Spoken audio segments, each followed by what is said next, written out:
नमो भगवते वासुदेवाय। ओम नमो भगवते वासुदेवाय। आज भगवान कपिल देव की शिक्षाओं का वर्णन होगा। इसके पहले कर्दम और देहूती के विहार का वर्णन 23वां अध्याय में। 24वां में भगवान कपिल देव का अवतार और 25 से 33 तक भगवान कपिल देव का उपदेश माता देहूती के प्रति। पितृभ्य प्रस्थिते साध्वी पति मिंगित को विदा नित्यम परिचरत प्रीत्या भवानी व भवम प्रभु। माता पिता के जाने के बाद अपनी पति की इच्छा को समझने वाली परम साध्वी देहूती के दो विशेषता दिया गया है, साध्वी और पति मिंगित को विदा। नाम नहीं रख रहे हैं मैत्री मुनि, कहते हैं पति के इच्छा को जानने वाली और परम साध्वी सरल स्वभाव वाली। नित्यम परिचरत प्रीत्या नित्य प्रति प्रेम पूर्वक सेवा करने लगी भवानी व भवम प्रभु। भवानी जैसे शिव जी की सेवा करती थी। पति की सेवा के लिए उन्होंने समस्त कामनाओं को त्याग दिया। किसी प्रकार के दिखावा नहीं था, दंभ नहीं था और न कोई द्वेष न लोभ पाप, सब कुछ त्याग करके एकदम त्याग पूर्वक पति की सेवा करने लगी। और इस सेवा से उनको प्राप्त क्या हुआ, क्या क्या त्यागी, क्या प्राप्त की? विश्वास, पवित्रता, संयम, शुश्रूषा से सेवा करने लगी। कुछ कठिन त्याग की और कुछ गुण प्राप्त की, जिससे कर्दम जी प्रसन्न हो गए। स वै देवर्षि वर्यस्ताम मानवीम समनुव्रताम दैवाद गरियसी पत्यु आशा नाम महाशिष। इस प्रकार वह अपने पतिदेव को दैव से बढ़कर समझती थी, उनकी बड़ी सेवा करती थी और ये जानती थी कि हमारी किसी भी प्रकार की इच्छा को पूरा करने में समर्थ है। बहुत दिन तक अनुवर्तन की उनके पीछे पीछे चली। दैवाद गरियस पत्यु आशा न महाशिष। जानती थी कि जैसे विधाता किसी के कर्म को बदल सकता है कभी भी, वैसे हमारा पति भी सर्वसमर्थ है। काले न भूयसा क्षामम कर्षिताम व्रतचर्या। एकदम दुबली हो गई थी, बहुत काल बीत गया और यह देखकर प्रेम गदगदया बाचा पीड़िता कृपया ब्रवीत। दया वर्ष कर्दम मुनि बोलने लगे प्रेम से गदगद बाड़ी में। कहते हे मनुनंदिनी, तुम हमारा बहुत आदर की हो, हमारे आज्ञा का पालन की हो, मैं तुम पर बहुत प्रसन्न हूँ। यहाँ तक कि तुम अपने प्रिय शरीर की भी परवाह नहीं की हो। तुमने हमारी सेवा की, कोई भी व्यवस्था नहीं, इधर से खाने पीने रहने की कोई व्यवस्था कर्दम मुनि किए नहीं और उनके तपस्या में ही अपने को लीन कर दी। तो इस प्रकार तुमने मुझे सेवा की है, इसलिए भगवान की कृपा से जो कुछ भी मैं अपने योग से, समाधि से, साधना से, तप से जो भी मैं प्राप्त किया हूँ उसमें तुम्हारा अधिकार है। तुम्हारा अधिकार हो गया। केवल विवाह करने से ही अधिकार नहीं हुआ है, तुमने सेवा करके यह अधिकार प्राप्त किया। तुम सेवा के प्रभाव से यह अधिकार प्राप्त की हो। एमे स्वधर्म निरतस्य तप समाधि विद्यात्म योग विजिता भगवत प्रसादा तानेव ते मदनु सेवयान वरुद्धान दृष्टिम प्रपश्च वितराभ्य भयान शोकान। सब पर तुम्हारा अधिकार हो गया है और मैं अब तुमको दिव्य दृष्टि देता हूँ, जिसे तुम देख सकती हो कि तुमको कितना समृद्धि है। मेरे पास जो भी क्षमता है उसमें तुम्हारा अधिकार है। स्त्रियां तो केवल विवाह करने से ही जानती है कि पति के सारे धन का मालकिन हो गई, यह उनकी गलत धारणा है। कर्दम जी कह रहे हैं कि तुमने मत अनुसेवया वरुद्धान, मेरी सेवा करके सारे संपत्ति, ऊपर के जो संपत्ति बतला रहे हैं, विद्यात्म योग विजिता स्वधर्म निरतस्य तप समाधि, जो कुछ मैंने प्राप्त किया है भगवत प्रसादा, भगवान की कृपा से जो विभूति मुझे प्राप्त हुआ है, तानेव उन सभी संपत्तियों में ते तुम्हारा भी उसी प्रकार अधिकार है। क्यों कि मदनु सेवनया वरुद्धान, तुमने मेरी सेवा करके वह संपत्ति प्राप्त की है। इस प्रकार तुम मेरी सेवा से कृतार्थ हो गई हो और अपने पातिव्रत धर्म के पालन करने से तुम्हें दिव्य भोग प्राप्त हुआ है। तुम इन्हें भोग सकती हो। मैंने भी जो भोग प्राप्त की है वैसे नहीं प्राप्त की है, मैं भगवान को अपना जीवन समर्पित करके अपने आप दाय भाग से प्राप्त कर लिया है। जैसे बेटा अपने बाप की संपत्ति को केवल जन्म लेने के कारण प्राप्त कर लेता है, वैसे भक्त भगवान की संपत्ति को भक्ति करके प्राप्त कर लेता है। सारा वैभव वैकुंठ आदि के भी। देवहूति की तो सारी चिंता और शोक तो बात सुनकर ही चला गया, वो जान गई, लेकिन उनका मुख थोड़ा सा संकोच से भरा था। स्त्रियों को स्वाभाविक संकोच होता है, लेकिन भीतर बहुत आनंद है कि पति स्वयं प्रसन्न है। कुछ कह रहे हैं, बीड़ा वलोक बिलसा धसिता ननाह, भीतर आनंद है, इसलिए थोड़ा मुस्कुराते हुए बड़ा विनय और प्रेम गदगद वाणी से बोलने लगी देवहूति। तो कहती, हे स्वामिन, मैं जानती हूँ कि आपको कभी निष्फल नहीं होने वाली योग शक्ति प्राप्त हुई है, सारा ऐश्वर्य प्राप्त हुआ है। हे प्रभु, सब कुछ देने में समर्थ है, लेकिन मैं सबसे पहले आपसे यह चाहती हूँ कि जो विवाह के समय आपने प्रतिज्ञा किया है कि हमसे आप संतान प्राप्त करेंगे, गर्भाधान होने तक, संतान देने तक मैं तुमको गृहस्थी की सारी सुख सुविधा प्रदान करूंगा, रहूंगा साथ में, अब उसकी पूर्ति होनी चाहिए। क्योंकि आप जैसे श्रेष्ठ पति को पाकर कोई भी स्त्री पुत्रवती होना चाहेगी। यह एक पतिव्रता स्त्री के जीवन में सबसे बड़ा लाभ है कि अपने समर्थ पति को पुत्र के रूप में प्राप्त करे। इसीलिए वो जाया कही जाती है, जन्म देने वाली, पति को ही अपने गर्भ से जन्म देने वाली। और इसके साथ साथ संतान प्राप्त होने के पहले जो भी प्रसाधन होना चाहिए गृहस्थी के लिए, उस सारी व्यवस्था आपको करना पड़ेगा। मैं अत्यंत दीन और दुर्बल हो गई हूँ, मेरा शरीर आप देख रहे हैं क्षीण हो गया है, आपके अंग संग के योग नहीं है। आप कृपा करके मेरे इस क्षीण शरीर को उपयुक्त बनाइए और हमको रहने के लिए सुंदर घर की व्यवस्था कीजिए। इस तरह से देवहूति मांग कर रही है। कर्दम मुनि ने अपनी प्रिया की इच्छा पूर्ण करने के लिए योग में स्थित होकर एक विमान की रचना किया। वह विमान इच्छानुसार चल सकता था, जहाँ चाहते वहाँ जाना है और किसी प्रकार का कोई बाहरी खर्च नहीं, इच्छाचारी विमान। तो विमान प्रकट हुआ और जब चाहे जितना बड़ा होना उतना बड़ा हो सकता था, जितना संकोचित होना चाहे छोटा हो सकता था, और सभी रीतियों में सुख देने वाला, सब तरह से सामग्री से भरा हुआ, चित्र विचित्र उसमें मकान थे, उसके ऊपर ध्वज फहरा रहा था, तरह तरह के पताकाएं खूब सजाया हुआ था, उसमें मणियों के खंभे थे, बड़े मधुर भ्रमर गुंजार कर रहे थे, बड़े पुष्प बागीचा था, सब तरह के सुंदर, और एक से एक भवन था, बड़ा सुंदर सुंदर भवन, बड़ा सुंदर लग रहा था। उस मकान के ऊपर दीवालों पर कृत्रिम बनाए हुए पक्षियों का चित्र, कबूतर, मोर, तरह तरह के चित्र बनाए गए थे।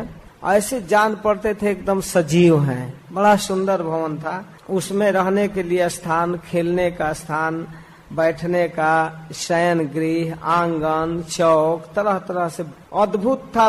वो कर्दम मुनि को भी विस्मित करने वाला विमान बन गया। खुद उनके जोग से बना कर्दम मुनि देखकर चकित थे, लेकिन देवहूति को वो विमान अच्छा भी नहीं लग रहा था, उदास बैठी थी। तब कर्दम मुनि कहते हैं, अरे भीरू, तुम चिंता क्यों कर रही हो? किस बात की चिंता कर रही हो? क्यों दुखी हो? ओहो, मैं समझ रहा हूँ। अरे इस बिंदु सरोवर में प्रवेश करो, स्नान करो। तुमको जो अपने शरीर की चिंता है कि हमारा शरीर दुबला पतला क्षीण है, जटा बन गया है, मैला कुचैला है, तो तुम इसमें पहले स्नान करो ना। स्नान करने के बाद विमान पर चढ़ो, तब देखो। अब देवहूति उनकी बात मान करके सरोवर में प्रवेश की। ज्यों ही डुबकी लगाई तो एक विशाल भव्य महल दिखाई दिया। उसमें 1000 ज्योति कन्याएं थी, दासियां। सबके शरीर से कमल का गंध निकलता था, एकदम सुगंधित। और देवहूति को देखते ही सारी लड़कियां, ज्योतियां खड़ा हो गई और हाथ जोड़कर कहने लगी, हे स्वामिनी, हम आपके दासी हैं, हम आपकी दासी हैं, हमें आज्ञा दीजिए, हम आपकी क्या सेवा करें। इस तरह से हाथ जोड़ने लगी। देवहूति जी तो देखकर एकदम चकित हैं। फिर उन स्त्रियों ने उनको अनेक प्रकार के सुगंधित मसाले, उबटन आदि से स्नान कराने लगी, गंदगी साफ करने लगी। सारे जटा जुट जो बंधा हुआ था उसको भी साफ करने लगी। स्नान कराने के बाद, खूब सुगंधित तेल आदि लगाने के बाद उनको बड़ी सुंदर पवित्र वस्त्र पहनाई, एकदम स्वच्छ साफ। इसके बाद अनेक प्रकार के आभूषण शरीर में पहनाई और फिर सर्व गुण संपन्न भोजन कराई और पीने के लिए अमृत के समान सुंदर जूस दी। आसव इस प्रकार देवती श्रृंगार करके जब अब दर्पण में देखती है, उसी महल में जब दर्पण है, बहुत सुंदर लग रही हैं। देख रही हैं एक एक शरीर में, सिर से लेकर नख तक, पैर तक, सब जगह शरीर के अंग में गहना आदि लगाया गया है। हाथों में कंकड़, पैरों में सोने का पायजेब और कमर में करधनी। अब इतनी सुंदर लगने लगी। शुद्धता सुभ्रुवा लक्षण स्निग्ध पांकेन चक्षुषा पद्म कोशा स्पृधा नीलई अलकैश्च लसन मुखम यदा सस्मा ऋषभ ऋषिणाम दैतम पतिम तत्चास्ते स्त्री भी यत्रास्ते स प्रजापति। तो इस प्रकार उनका मुख बड़ी सुंदर लग रहा था, मनोहर भवें, कमल की स्पर्धा करने वाली उनकी सुंदर नेत्र, सब कुछ देख करके उनको अब स्मरण करने लगी, अब पतिदेव के पास जाना चाहिए।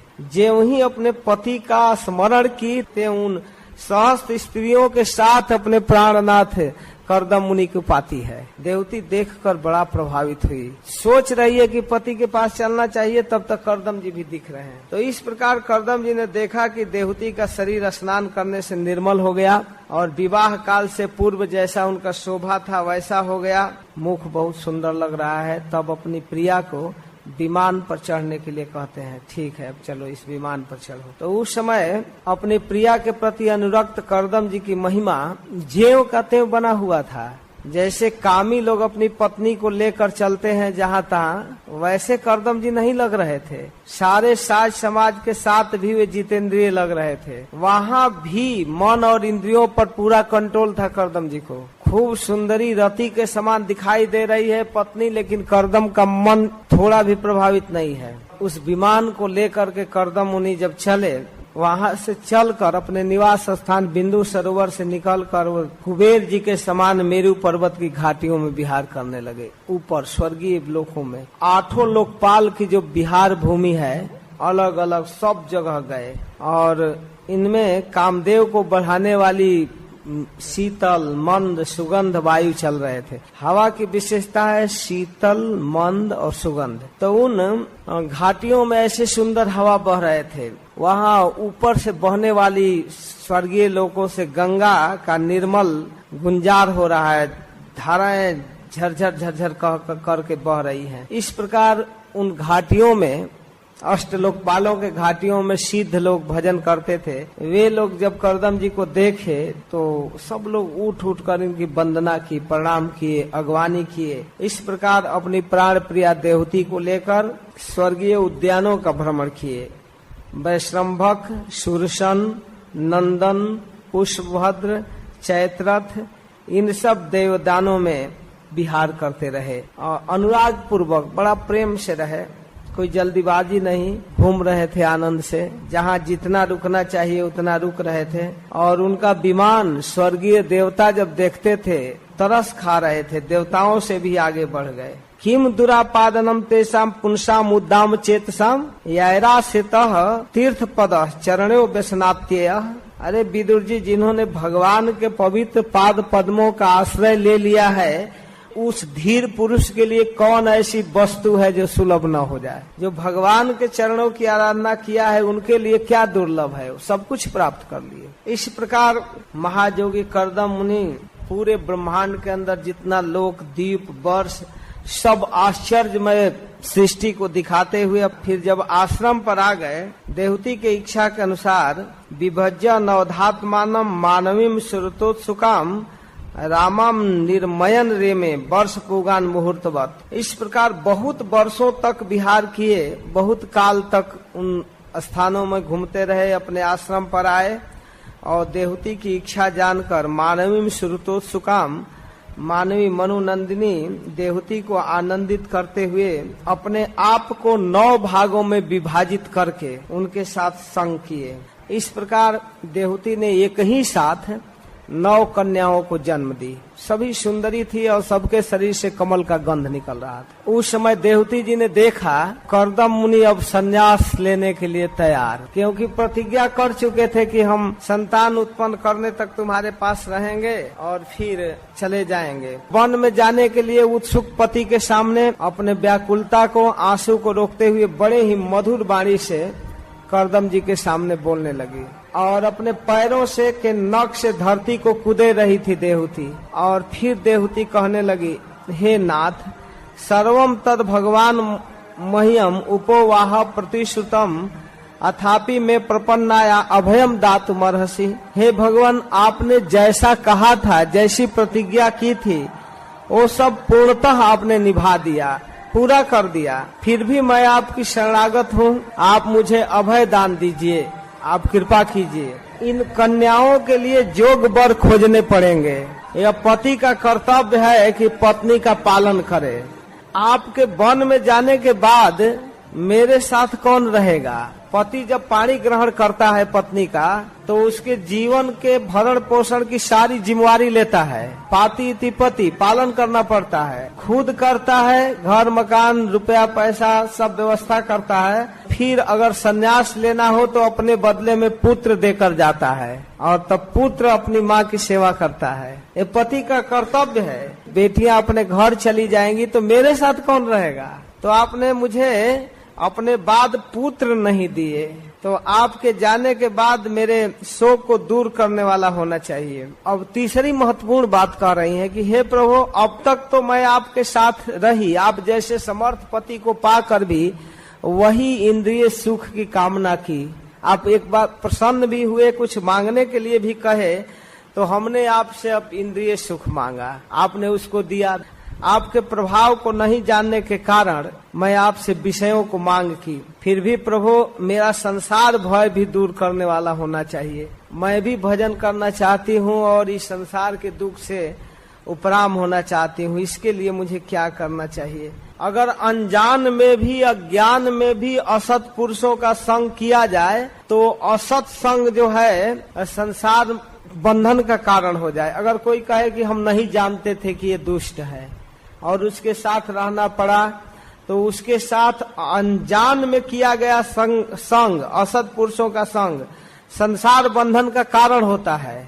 और उसी प्रकार अनजान में किया हुआ साधु पुरुषों का संग मुक्ति का कारण होता है। तो हे प्रभु, संगो या संस्कृति हेतु असत्सु बीतो धिया, जिनका दुर्भाग्य है अज्ञान बस अगर कोई असत पुरुषों का साथ संग किए तो संसार बंधन का कारण हो जाता है। और वही स एवं साधुसु कृतो, वही साधु पुरुषों के साथ संग हो तो निसंगत्वाय कल्पते, वह निश्चित रूप से असंगता प्रदान करता है, वैकुंठ देता है। तो हे प्रभु, मैं जानकर या अनजान कर आपकी महिमा जानूं या न जानूं, मैंने तो संग आपका की, आप जैसे समर्थ पुरुष को अपना पति बनाई, साथ रही।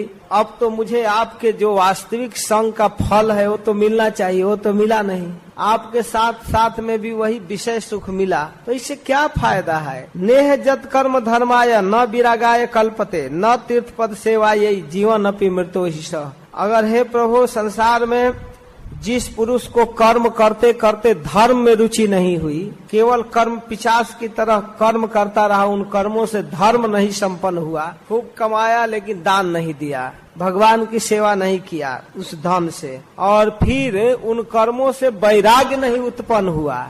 धर्म करना चाहिए, वैराग्य होना चाहिए। न तीर्थ पद सेवा, यही तीर्थ पद भगवान की सेवा नहीं हुई। भगवान का एक नाम तीर्थ पाद है या तीर्थ पद, जिनके चरणों में तीर्थ है, जिनके चरणों के धोवन गंगा तीर्थ स्वरूपा है। जहाँ जहाँ जाती है, जिधर गंगा चली उधर तीर्थ है, पवित्र करने की क्षमता है। तो हे प्रभु, भगवान की सेवा नहीं हुई तो वह पुरुष जीते हुए भी मरा हुआ है, जीवन अपि मृत्यु ही स, वो मरा हुआ है। हे नाथ, अवश्य ही मैं भगवान की माया से ठग ली गई, हमारी बुद्धि काम नहीं की। आप जैसे मुक्तिदाता पति को प्राप्त करके भी हम संसार बंधन से छूटने की इच्छा नहीं की, कोई जिज्ञासा नहीं की। साहम भगवतो नूनम वंचिता माया दृढ़म, वास्तव में भगवान की माया ने हमारी बुद्धि को हर ली है।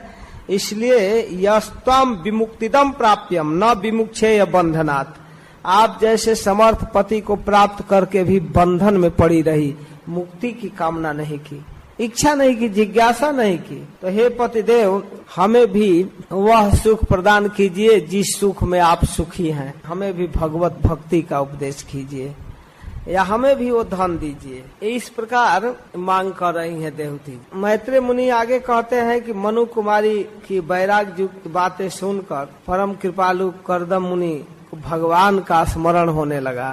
कर्दम जी विचार करके कह रहे हैं कि हे देवी, तुम अपने विषय में खेद मत करो, क्योंकि तुम्हारे गर्भ से स्वयं भगवान अवतार लेने वाले हैं। भगवान स्वयं कहे हैं कि मैं आपका पुत्र बनूंगा, तो आएंगे, और आएंगे तो तुम्हारे साथ रहेंगे, तुमको धर्म का उपदेश करेंगे। अब मुझे कुछ नहीं करना है, अब तुमको नियम पूर्वक, संयम पूर्वक, श्रद्धा पूर्वक भगवान का भजन करना चाहिए। बस उनका नाम जपो, कीर्तन करो, उनकी कथा सुनो, भगवान आएंगे तुम्हारा पुत्र बनकर।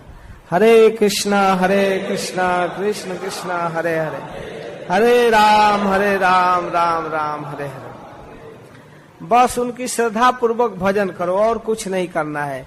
इस प्रकार जब आराधना करोगी तो भगवान तुम्हारे गर्भ से अवतार लेंगे, हमारे जस को बढ़ाएंगे, तुम्हारे साथ रहेंगे, तुम्हारे अज्ञान को दूर करेंगे, जो तुमको भक्ति आदि का उपदेश करना है सब वही करेंगे। बस अब तुम भजन करो। देवती अपने पति के बातों में गौरव बुद्धि की और इसके बाद जगत गुरु भगवान की उपासना करने लगी। भगवान की उपासना करते हुई इस प्रकार उनका समय बीतने लगा। भगवान आएंगे, भगवान आएंगे, मन में विचार कर रही हैं। करे तस्याम बहुतिथे काले भगवान मधुसूदन कार्दमम बीजमापन्नो यज्ञे अग्निरिव दारुणी। इस प्रकार भगवान मधुसूदन कर्दम जी के बीज का आश्रय लेकर माता देवहूति के गर्भ में वैसे प्रकट हो गए जैसे काष्ठ से अग्नि। काठ में आग तो रहता ही है, लेकिन उपाय से प्रकट हो जाता है। तो भगवान गर्भ में आ गए और उस समय सारे लोकों में आनंद छा गया। अपने आप भगवान जब प्राकृतिक जगत में आते हैं तो सारी प्रकृति उनका स्वागत करती है, प्रकृति में सौंदर्य छा जाता है। आकाश में मेघ जल बरसने लगे, गरज गरज कर बाजे बजने लगे, अप्सराएं नाचने लगी, देवताओं ने पुष्पों की वर्षा की। कर्दम जी के वो आश्रम जो सरस्वती नदी के तट पर बिंदु सरोवर के पास है, वो आश्रम देवताओं के पुष्पों से भर गया चारों। इसके बाद ब्रह्मा जी आए। ब्रह्मा जी आश्रम पर आए और अपने साथ अपने पुत्रों को लेकर आए। मरीचि, अत्रि, पुलह, वशिष्ठ, अंगिरा, सभी पुत्रों को, और सनकादि को भी, सनक, सनंदन, सनातन, सनत कुमार, देवर्षि नारद, सबको लेकर आए, हंस पर चढ़ाकर लेकर आए। ब्रह्मा जी को मालूम था कि भगवान सांख्य शास्त्र के उपदेश करने के लिए आ रहे हैं। ब्रह्मा जी कर्दम जी से कहने लगे कि हे बेटा, तुम दूसरों को मान देने वाले हो, मेरा सम्मान बढ़ाए हो, बड़ी निष्कपट भाव से मेरी सेवा की है, मेरी पूजा की है। और वास्तव में किसी भी अच्छे पुत्र के लिए सबसे बड़ी चीज है पिता की सेवा करना। आदर पूर्वक पिताजी मेरे लिए क्या आज्ञा है, और जो कहते हैं उसको स्वीकार करना, जो आज्ञा। यह बहुत उत्तम चीज है बेटा। एतावतेव शुश्रूषा कार्याम पितरी पुत्र कई बाढ़ मित्यानुमन्येत गौरवेण गुरोर बचा। अपने बड़े की बात को आदर पूर्वक स्वीकार कर लेना पुत्र के लिए सबसे बड़ा काम है। तुमको इन लड़कियों के विवाह के लिए कोई चिंता नहीं करना है। मैं तुम्हारे पुत्रियों के विवाह के लिए इन ऋषियों को लेकर आया हूँ, और तुम प्रसन्नता से इनको दान कर दो, समर्पित कर दो, इस संसार में अपना सुजस फैलाओ। कर्दम जी के अत्रि जैसा दामाद, वशिष्ठ जैसा दामाद मिल रहे हैं, अब क्या कहना है। और फिर देवहूति से कहते हैं, हे राजकुमारी, तुम किसी प्रकार की चिंता मत करो, तुम्हारे गर्भ से भगवान आ रहे हैं, साक्षात श्री हरि, जो ज्ञान विज्ञान से समन्वित हैं, समस्त कर्म वासनाओं को अपने ज्ञान से छेदन करेंगे और अविद्या जनित मोह के ग्रंथियों को काटेंगे, सांख्य तत्व का उपदेश करेंगे, पृथ्वी पर स्वच्छंद विचरण करेंगे और सिद्धगण के स्वामी होंगे, सांख्याचार्यों द्वारा माननीय होंगे, और इनका नाम होगा कपिल, जो तुम्हारे गर्भ में है। इस प्रकार माता देवहूति और कर्दम जी से कह करके ब्रह्मा जी कहे कि ठीक है कर्दम, विधिवत अपने बेटियों का विवाह इन ऋषियों के साथ करो, 9 पुत्रों को छोड़ दिए और जो ब्रह्मचारी पुत्र थे उनको कहे कि आप चलो बैठो हंस पर, आपको इस विवाह उत्सव में नहीं भाग लेना है। सनकादिक और देवर्षि नारद को हंस पर चढ़ा लिए। ताश्वास जगत सृष्टा कुमारई सह नारद हंसो हंसे न जाने न त्रिधाम परमम येऊ। प्रभुपाद जी इस श्लोक के तात्पर्य में लिखते हैं टीका में कि वास्तव में भगवान के बाद जगत गुरु हैं ब्रह्मा जी, तो जगत के लिए शिक्षा देना, हर व्यवहार से शिक्षा देना उनका एक कर्तव्य है। यहाँ अपने आचरण से शिक्षा दे रहे हैं अपने गृहस्थ बनने वाले पुत्रों के साथ कैसा व्यवहार करना चाहिए, जिनको विवाह करना है उनको छोड़कर, और अपने ब्रह्मचारी पुत्रों की रक्षा करना भी पिता का ही काम है। अब उनको विवाह के उत्सव देखने नहीं दिए, सनकादिक को और नारद जी को साथ में लेकर चले गए। पता नहीं विवाह उत्सव देखने लगे तो इनका मन भी बदल जाए, इसलिए ब्रह्मा जी शिक्षा देते हैं कि जो ब्रह्मचर्य व्रत का संकल्प लिया है उसे विवाह उत्सव में भाग नहीं लेना चाहिए। ब्रह्मा जी के चले जाने पर कर्दम जी मरीचि आदि प्रजापतियों के साथ अपने कन्याओं का विधिवत विवाह किया।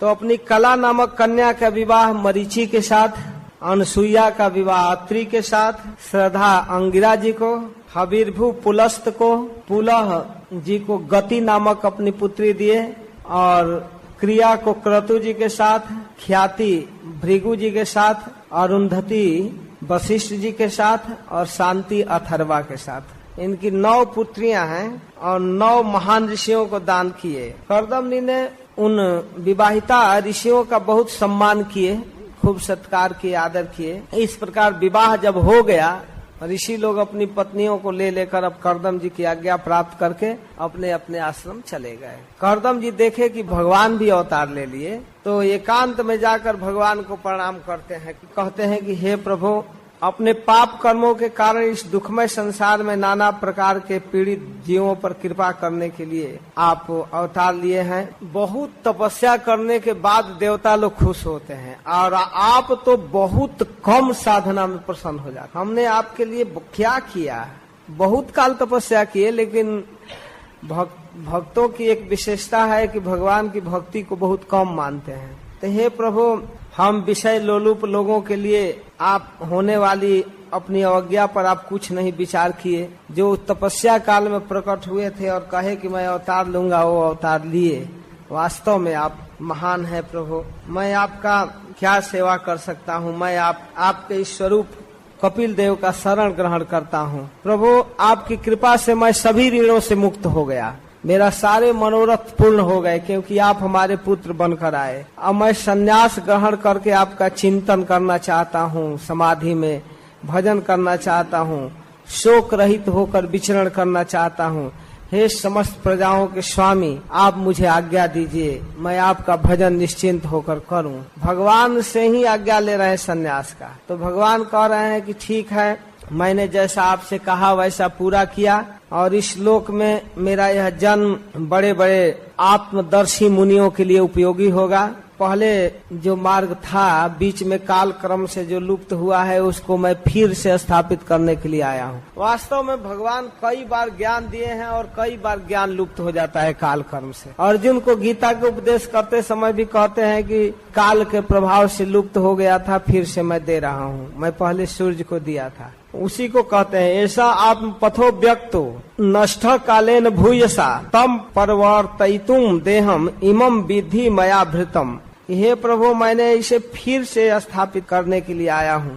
मैं पहले इसको उपदेश किया था और फिर से उपदेश करने आया हूँ। मैं आपको आज्ञा देता हूँ कि आप जाइए, संपूर्ण कर्मों को मुझे अर्पण करके दुर्जय मृत्यु को जीत कर मोक्ष पद प्राप्त कीजिए, मेरा भजन कीजिए। गच्छ काम मया पृष्ठो मई संन्यस्त कर्मणा, वो मुझे अर्पण कर दीजिए, मुझे दे दीजिए और आप जाइए। और जित्वा दुर्जयम मृत्युम अमृत्वाय माम भज, मृत्यु को जीतने वाला पद प्राप्त कीजिए। इस प्रकार मात्र आध्यात्मिकीम विद्याम समनीम सर्वकर्मणाम वितरिष्ये यया चासो भयम ता चाति तरिष्यति। माता देवती को मैं संपूर्ण कर्मों से छुड़ाने वाला आत्मज्ञान का उपदेश करूंगा, आप उनके लिए चिंता मत कीजिए, और मेरे उपदेश से वो संसार भय से मुक्त हो जाएगी। तो इस प्रकार भगवान कपिल देव आज्ञा दिए और कर्दम जी उनकी परिक्रमा करके चल दिए। परम भक्ति भाव के द्वारा सर्वज्ञ वासुदेव में चित्त स्थापित करके वो सारे कर्म बंधनों से मुक्त हो गए और इस प्रकार द्वेष रहित सर्वत्र संबुद्धि और भगवत भक्ति से संपन्न होकर कर्दम जी भगवान का भजन किए और अंत में भगवत धाम प्राप्त किए, परम पद प्राप्त। इच्छा द्वेष विहीन न सर्वत्र समचेतसा भगवत भक्ति युक्ते न प्राप्ता भागवती गति। इस प्रकार भगवान कपिल देव के अवतार का वर्णन हुआ और कर्दम जी के वैराग्य। अब शौनक जी पूछते हैं कि भगवान कपिल देव अवतार लिए, आप कृपा करके और आगे बताइए। भगवान श्री हरि सर्वतंत्र स्वतंत्र हैं, लीला करते हैं, उनकी सभी कथाएं सभी लीलाएं कीर्तन करने योग्य है। आप कृपा करके और आगे बढ़ाई बताइए जिससे हमारी श्रद्धा भक्ति बढ़े। तद विधत्ते भगवान स्वच्छंदात्म माया तानी में सद्धानस्य कीर्तनन्यानुकीर्तय। आप उनके जस का कीर्तन कीजिए, सुनने की इच्छा है। पितरी प्रस्थिते रण्यम मातु प्रिय चिकित्सया तस्मिन् बिंदु सरे वासित भगवान कपिल किला। पिता के वन में जाने के बाद भगवान कपिल देव अपनी माता के प्रिय करने के लिए कुछ काल तक उस आश्रम में रुक गए। तो एक दिन माता देवहूति भगवान कपिल देव के सामने अपने पुत्र के सामने बोलने लगी। निर्वीणा नितराम भूमन असद इंद्रिय तरसड़ात जेन संभाव्य माने न प्रपन्नांधम तमह प्रभो। माँ अपने बेटे को गुरु बनाकर उपदेश के लिए जिज्ञासा कर रही है प्रभु, इन दुष्ट इंद्रियों की विषय लालसा से मैं बहुत उब चुकी हूँ। इस घोर अंधकार में पड़ी हुई हूँ, अज्ञान अंधकार में विषय की लालसा से। अब आपकी कृपा से मेरी जन्म परंपरा समाप्त हो चुकी है, क्योंकि आप पुत्र रूप में आए हैं, हमको नेत्र रूप में प्राप्त हुए हैं और मेरे अज्ञान अंधकार को दूर करने के लिए आप सूर्य के समान हैं। इस देह गेह मैं मेरे के जो अज्ञान छाया हुआ है उसको दूर करने के लिए आप आए हैं प्रभु। तम त्वागताहम शरणम शरण्यम सभृत संसार तरो कुठारम जिज्ञासयाहम प्रकृते पुरुषस्य नमामि सद्धर्म विदाम वरिष्ठम। हे प्रभु, आप अपने भक्तों के संसार वृक्ष को समाप्त करने के लिए कुठारी हैं, कुठारी वैसे संसार वृक्ष को नष्ट करने वाले हैं। मैं प्रकृति और पुरुष का ज्ञान प्राप्त करने की इच्छा से आपके शरण में आई हूँ। आप भागवत धर्म जानने वालों में सर्वश्रेष्ठ हैं, आपको मैं प्रणाम करती हूँ। आप कृपा करके मुझे उपदेश कीजिए, कैसे ये संसार बंधन समाप्त होगा इसको बताइए। तो इस प्रकार अपनी माता की अभिलाषा को, अपनी जिज्ञासा को देखकर भगवान कपिल देव मन ही मन बहुत प्रसन्न हुए। वो तो पहले चाहते थे कि उपदेश करें, लेकिन स्वयं माँ जब जिज्ञासा के मूड में बैठ गई तो और उपदेश करना आसान हो गया। कभी कभी गुरु लोग चाहते हैं कि हम अपने शिष्य को कुछ बताएं, लेकिन शिष्य का मूड सुनने के लिए तैयार नहीं है तो बड़ा मेहनत पड़ता है, बड़ा परिश्रम पड़ता है। और सुनाने की इच्छा गुरु के मन में है और शिष्य खुद जिज्ञासु हो जाए तब तो अब कहना क्या है। तो कहते हैं कि हे माता जी, मनुष्यों के लिए भक्ति योग सबसे श्रेष्ठ कल्याणकारी मार्ग है। दुख को समाप्त करने के लिए इससे बढ़कर और कोई साधन नहीं है। इससे दुख समाप्त होता है और सुख की वृद्धि होती है। तो हे साध्वी, यह ज्ञान पहले मैंने ऋषियों को दिया था, नारद आदि ऋषियों को उपदेश किया था और एक काल कर्म से नष्ट हो गया।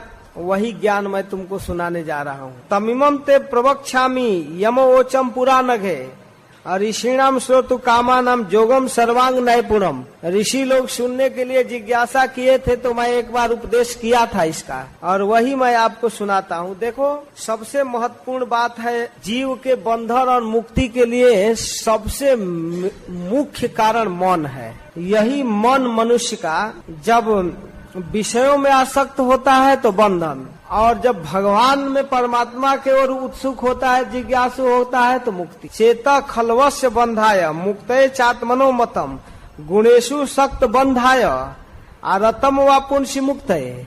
जब वह गुणों में आसक्त होता है तो बंधन में पड़ जाता है, फंस जाता है, बांध दिया जाता है। और जब परमात्मा में, पुरुष में, परम पुरुष में आसक्त होता है तो मुक्त है। तो जब तक ज्ञान और वैराग्य युक्त भक्ति हृदय में नहीं आ जाए तब तक सुख की प्राप्ति नहीं होती है। जोगियों के लिए भगवत प्राप्ति के लिए भगवान के प्रति की गई समर्पण भक्ति सर्वश्रेष्ठ मार्ग है माता जी। विवेकी जन संग आसक्ति को आत्मा का अच्छेद बंधन मानते हैं। प्रसंगम अजरम पासम आत्मनः कवयो विदु स एव साधुषु कृतो मोक्ष द्वारम अपावृत। हे माता जी, आत्मनः कवयो विदु, जो आत्म तत्ववेता कवि लोग हैं, विद्वान लोग, वो कहते हैं कि प्रसंगम अजरम पासम। संगम, संगम का अर्थ श्रीपाद जीव गोस्वामी और विश्वनाथ चक्रवर्ती ठाकुर दोनों अर्थ करते हैं संगम, आसक्ति। संग का अर्थ है आसक्ति, तो संगम अजरम पासम। अगर आसक्ति हो तो ये अजर पास है। अजर का मतलब कभी क्षीण होने वाला नहीं है। और संग में भी कहते हैं प्रसंगम, प्रकृष्ट संग। प्रकृष्ट जो आसक्ति है, बढ़ी हुई जो आसक्ति है, वो अजर अमर पास है। या आत्मनः कवयो विदु, बड़े बड़े आत्म तत्ववेता विद्वान ऐसा कहते हैं। लेकिन माता जी कि स एव साधुषु कृतो मोक्ष द्वारा अपावृतम, अगर वही आसक्ति साधु पुरुषों के साथ कर लिया जाए तो ये मुक्ति का दरवाजा अपने आप खुल जाता है। मोक्ष द्वारा अपावृतम, ये आसक्ति संसार के लोगों से करने पर बंधन और साधु पुरुषों के साथ करने पर मुक्ति। तब प्रश्न होगा साधव के, आखिर प्रश्न है न, साधु कौन है, कैसे व्यक्ति का संग करने पर। तब साधु के दो लक्षण बताते हैं, तटस्थ लक्षण और स्वरूप लक्षण, बाहरी लक्षण और आंतरिक लक्षण। तितिक्षव कारुणिका सुहृद सर्वदेहिनाम अजात शत्रवः शांता साधव साधु भूषणा। हे माता जी, जो सहनशील हो, कोई गाली दे दे, अपमान कर दे, एक तमाचा मार भी दे, तब भी चुपचाप सह ले। कारुणिका, और दीनहीन लोगों के प्रति दया की भाव है, सहायता करना चाहता है, उपकारी है। सुहृद, अकारण हितैषी है। सर्वदेही नाम, सभी देहधारियों के प्रति वो हितैषी है। अजात शत्रुवः, किसी से झगड़ा टंटा नहीं, उसके दिमाग में कोई शत्रु नहीं होता। शांता, कामना उसके हृदय में नहीं होता है। अशांत कौन रहता है? भुक्ति मुक्ति सीधी कामी सकल अशांत। जिसके मन में कामना है वो अशांत है। अब विधायक एमपी बनना है तो घूम घूम कर तो प्रचार करना पड़ेगा, धन कमाना पड़ेगा। तो इस तरह से कामना जिसके मन में है, भोग की कामना, मुक्ति की कामना, वो शांत है। और जिसके अंदर कोई कामना नहीं वो शांत। और साधव, सरल स्वभाव, साधु भूषणा, इस प्रकार वो साधुओं को सम्मान करने वाला। तो ये तटस्थ लक्षण है साधु का, पहचान कर लेना चाहिए कौन साधु है। और स्वरूप लक्षण क्या है? मई अनन्येन भावेन भक्ति कुर्वन्ति जे दृढ़ाम।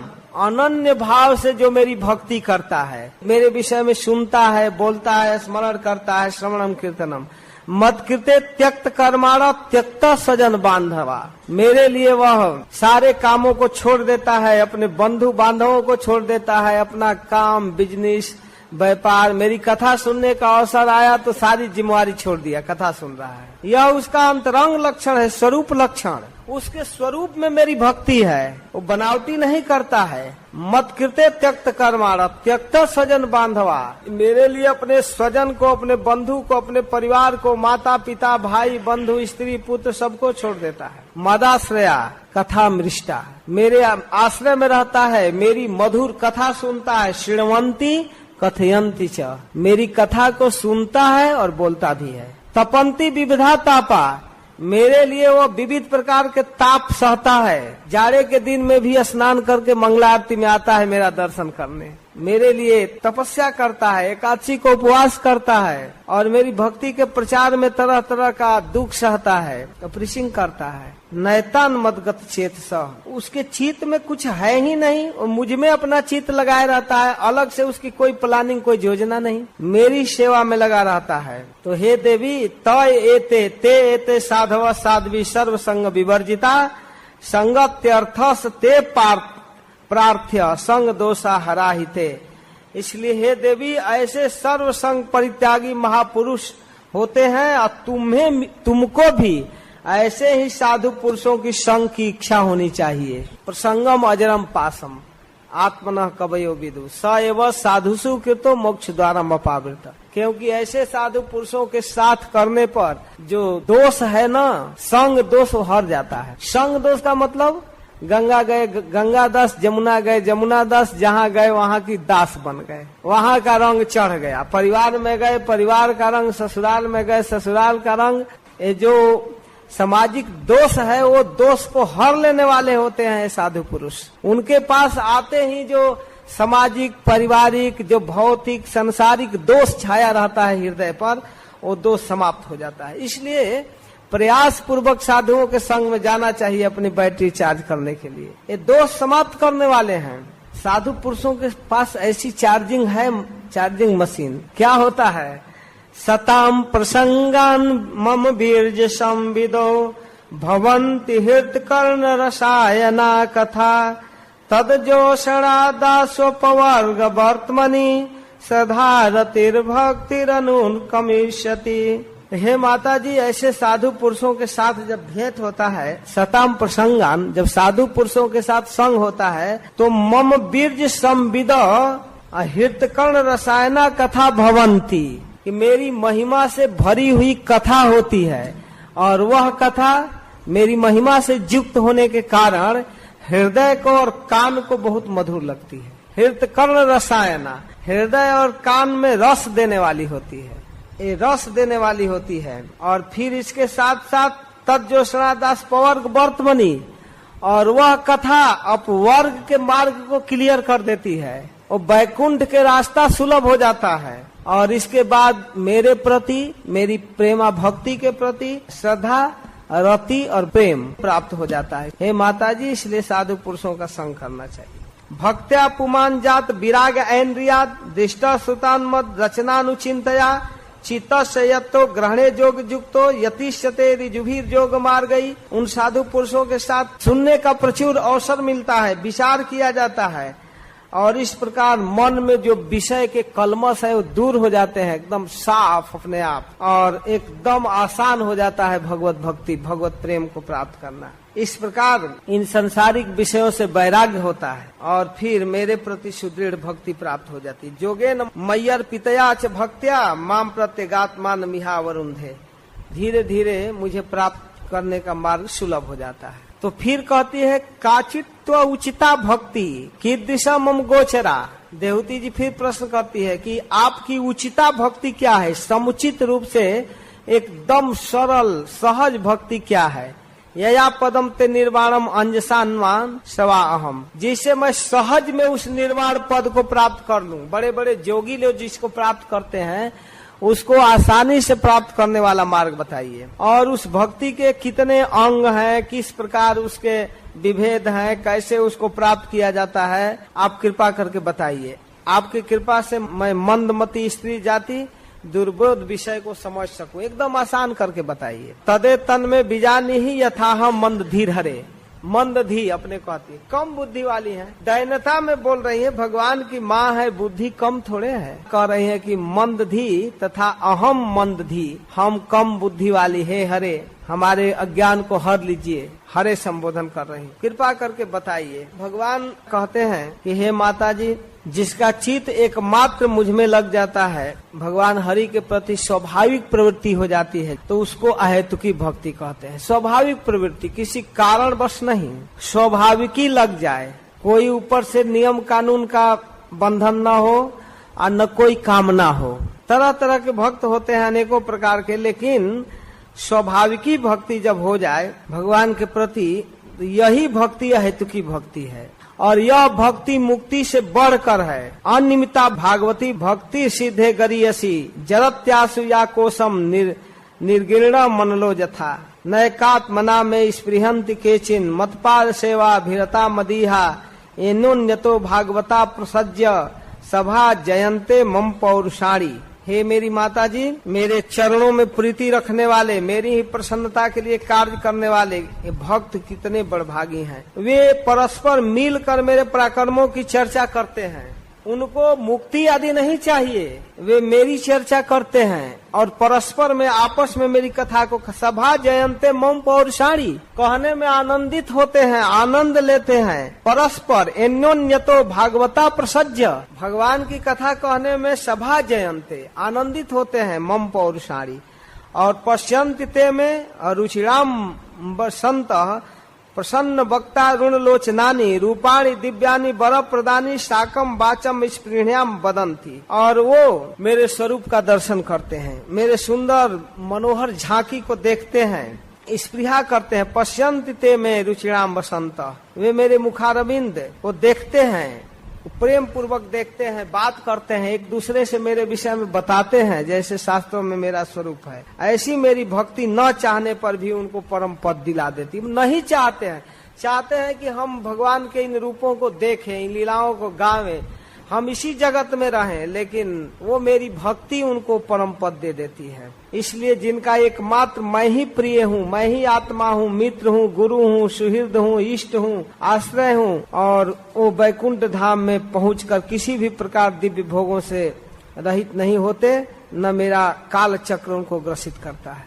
कोई प्रभाव नहीं उन पर है, वही मुझको सब कुछ मानते हैं, उन पर कोई काल चक्र नहीं होता, वो यहाँ रहे वहाँ रहे कहीं भी रहे भजन करेंगे। हे माता जी, नान्यत्र मद भगवतः प्रधान पुरुषेश्वरात आत्मना सर्वभूतानां भयम तीव्रम निवर्तते मद भयात बाति बातोयम सूर्यस्तपति मद भयात वर्ष तिंदो दहतग्नि मृत्यु चरती मद भयात ज्ञान वैराग युक्ते न भक्ति जोगे न जोगी न क्षेमाय पाद मूलम में प्रसिंत्या कुतो भयम एता वानेव लोकेस्मिन पुंसाम निश्रेयसोदय तीव्रेण भक्ति जोगे न मनोमय अर्पितम स्थिरम। हे माता जी, साक्षात मैं भगवान हूँ, प्रकृति और पुरुष का प्रभु हूँ, कंट्रोलर, तथा समस्त प्राणियों के आत्मा हूँ, सब प्रकार से मृत्यु रूप महाभय से छुटकारा देने वाला हूँ। इस बात को समझना चाहिए, मेरे सिवा और कोई मृत्यु से मुक्त नहीं कर सकता, मैं ही मुक्ति देने वाला हूँ, मृत्यु से छुटकारा देने वाला। इस तरह अपने विषय में भगवान बोल रहे हैं। माता जी, मेरे भय से ये ऑक्सीजन सप्लाई हो रहा है सबके नाकों तक।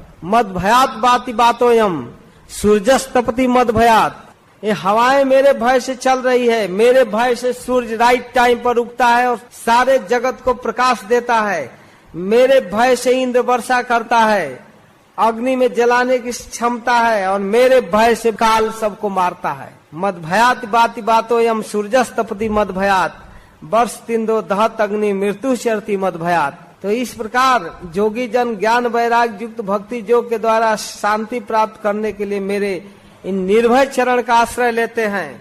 ज्ञान वैराग युक्ते न भक्ति जोगे न जोगी न, भक्ति से युक्त होकर जोगी लोग क्षेमाय पाद मूलम में प्रविशन्त्य कुतो भयम, मेरे चरण का आश्रय लेते हैं और निर्भय रहते। एतावानेव लोकेस्मिन, संसार में मनुष्य के लिए सबसे बढ़कर यही एकमात्र कल्याणकारी उपाय है कि उसका चित्त भक्ति के साथ मुझ में लग जाए। तो इस प्रकार भगवान भक्ति का उपदेश करते हैं और इसके साथ साथ महद आदि भिन्न भिन्न तत्वों की उत्पत्ति का वर्णन करते हैं। भगवान कपिल देव भी सृष्टि का वर्णन करने चाह रहे हैं, तत्व विवेचन करते हैं। जब उंगली पर सारे सृष्टि के तत्वों को गिना जाता है, उसी को सांख्य कहते हैं। तो कहती है कि प्रकृति पुरुष का लक्षण क्या है तथा इस विश्व के स्थूल सूक्ष्म कारणों का स्वरूप क्या है। माता आगे प्रश्न करती हैं, प्रकृति पुरुषस्यापि लक्षणम पुरुषोत्तमम, आप कृपा करके मुझसे प्रकृति और पुरुष का लक्षण बताइए। भगवान कहते हैं कि जो त्रिगुणात्मक प्रकृति है, सत्व रज तम,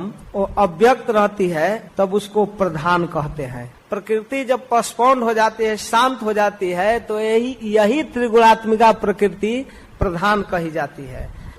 5 महाभूत, 5 तन्मात्रा, 10 इंद्रियां और 4 अंतःकरण, ये 24 तत्व हुए। अंतःकरण मन, बुद्धि, अहंकार और चित्त, ये 4। और फिर 5 महाभूत, पृथ्वी, जल, वायु, अग्नि, आकाश आदि। 5 तन्मात्रा, उनके विषय रूप, रस, गंध आदि।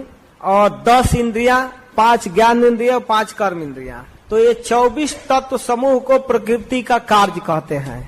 काल जो है 25वां तत्व है, लेकिन काल कोई स्वतंत्र वस्तु नहीं है। जिनके प्रेरणा से साम्यावस्था में रहते हुए प्रधान को गति उत्पन्न किया जाता है, वो है काल। और वह काल कोई दूसरा नहीं है, वही है पुरुष रूप और वही है भगवान। भगवान का स्वरूप जो है वही काल है और वही काल भगवान ही 25वां तत्व है। सत्यमय, स्वच्छ, शांत भगवत उपलब्धि का स्थान चित्त है, वहाँ भगवान प्राप्त होते हैं, वो चित्त है। इस चित्त का अधिष्ठाता क्षेत्रज्ञ और उपास्य देव है भगवान वासुदेव। और इसी चित्त शक्ति से विकृत होकर महत तत्व वैकारिक तेजस और तामस रूप अहंकार उत्पन्न करता है। वैकारिक सात्विक है और सात्विक वैकारिक से पंचतत्व उत्पन्न होता है। और फिर भूत, इंद्रिय और मन, ये जो अहंकार है, इसी अहंकार को संकर्षण, सहस्रता, अनंत देव हैं, इसके अधिष्ठात्री देव। और वैकारिक अहंकार विकृत होने पर मन उत्पन्न होता है, जो संकल्प विकल्प रूप कामनाओं को करता है। यही संकर्षण, जब अहंकार को विकृत करते हैं, अहंकार जब विकृत होता है तो इसमें विभिन्न प्रकार की कामनाएं उत्पन्न होती है। और इसके आराध्य देव हैं अधिष्ठात्री देव अनिरुद्ध, मन के। और ये तेजस अहंकार से विकृत होकर बुद्धि को उत्पन्न करते हैं। और ये पदार्थों के ज्ञान को, सद असद को पकड़ती है बुद्धि। ये ऐसा है, वैसा है, ये अच्छा है, ये बुरा है, इस प्रकार ये ज्ञान होता है बुद्धि के द्वारा। और यह बुद्धि तत्व ही प्रद्युम्न है। और वृत्तियों के भेद से संशय, विपर्जय, निश्चय, स्मृति, विस्मृति, निद्रा, ये बुद्धि के लक्षण है। कुछ याद करना, भूल जाना, ये सब इंद्रियों के तेजस अहंकार का कार्य है। कर्म ज्ञान भेद से इंद्रियां दो प्रकार की है, कर्म इंद्रियां और ज्ञान इंद्रियां। तो इस प्रकार कर्म प्राण की शक्ति है और ज्ञान बुद्धि की शक्ति। तामस अहंकार जब विकृत होता है तो शब्द, तन मात्रा आदि आकाश बनता है। और आकाश में जो सुनने की शक्ति इंद्रिय उत्पन्न होती है, कान, तो आकाश विकृत होकर स्पर्श तन मात्रा वायु को उत्पन्न करता है। और वायु से त्वग इंद्रिय, त्वचा, इसके विषय है। हवा का अनुमान पता चलता है त्वचा से, गर्म है, ठंडा है, कैसा है, तो इसके विषय का स्वादन त्वचा से होता है। फिर वायु जब विकृत होता है तो रूप तन मात्रा प्राप्त करता है, इससे तेज उत्पन्न होता है, अग्नि।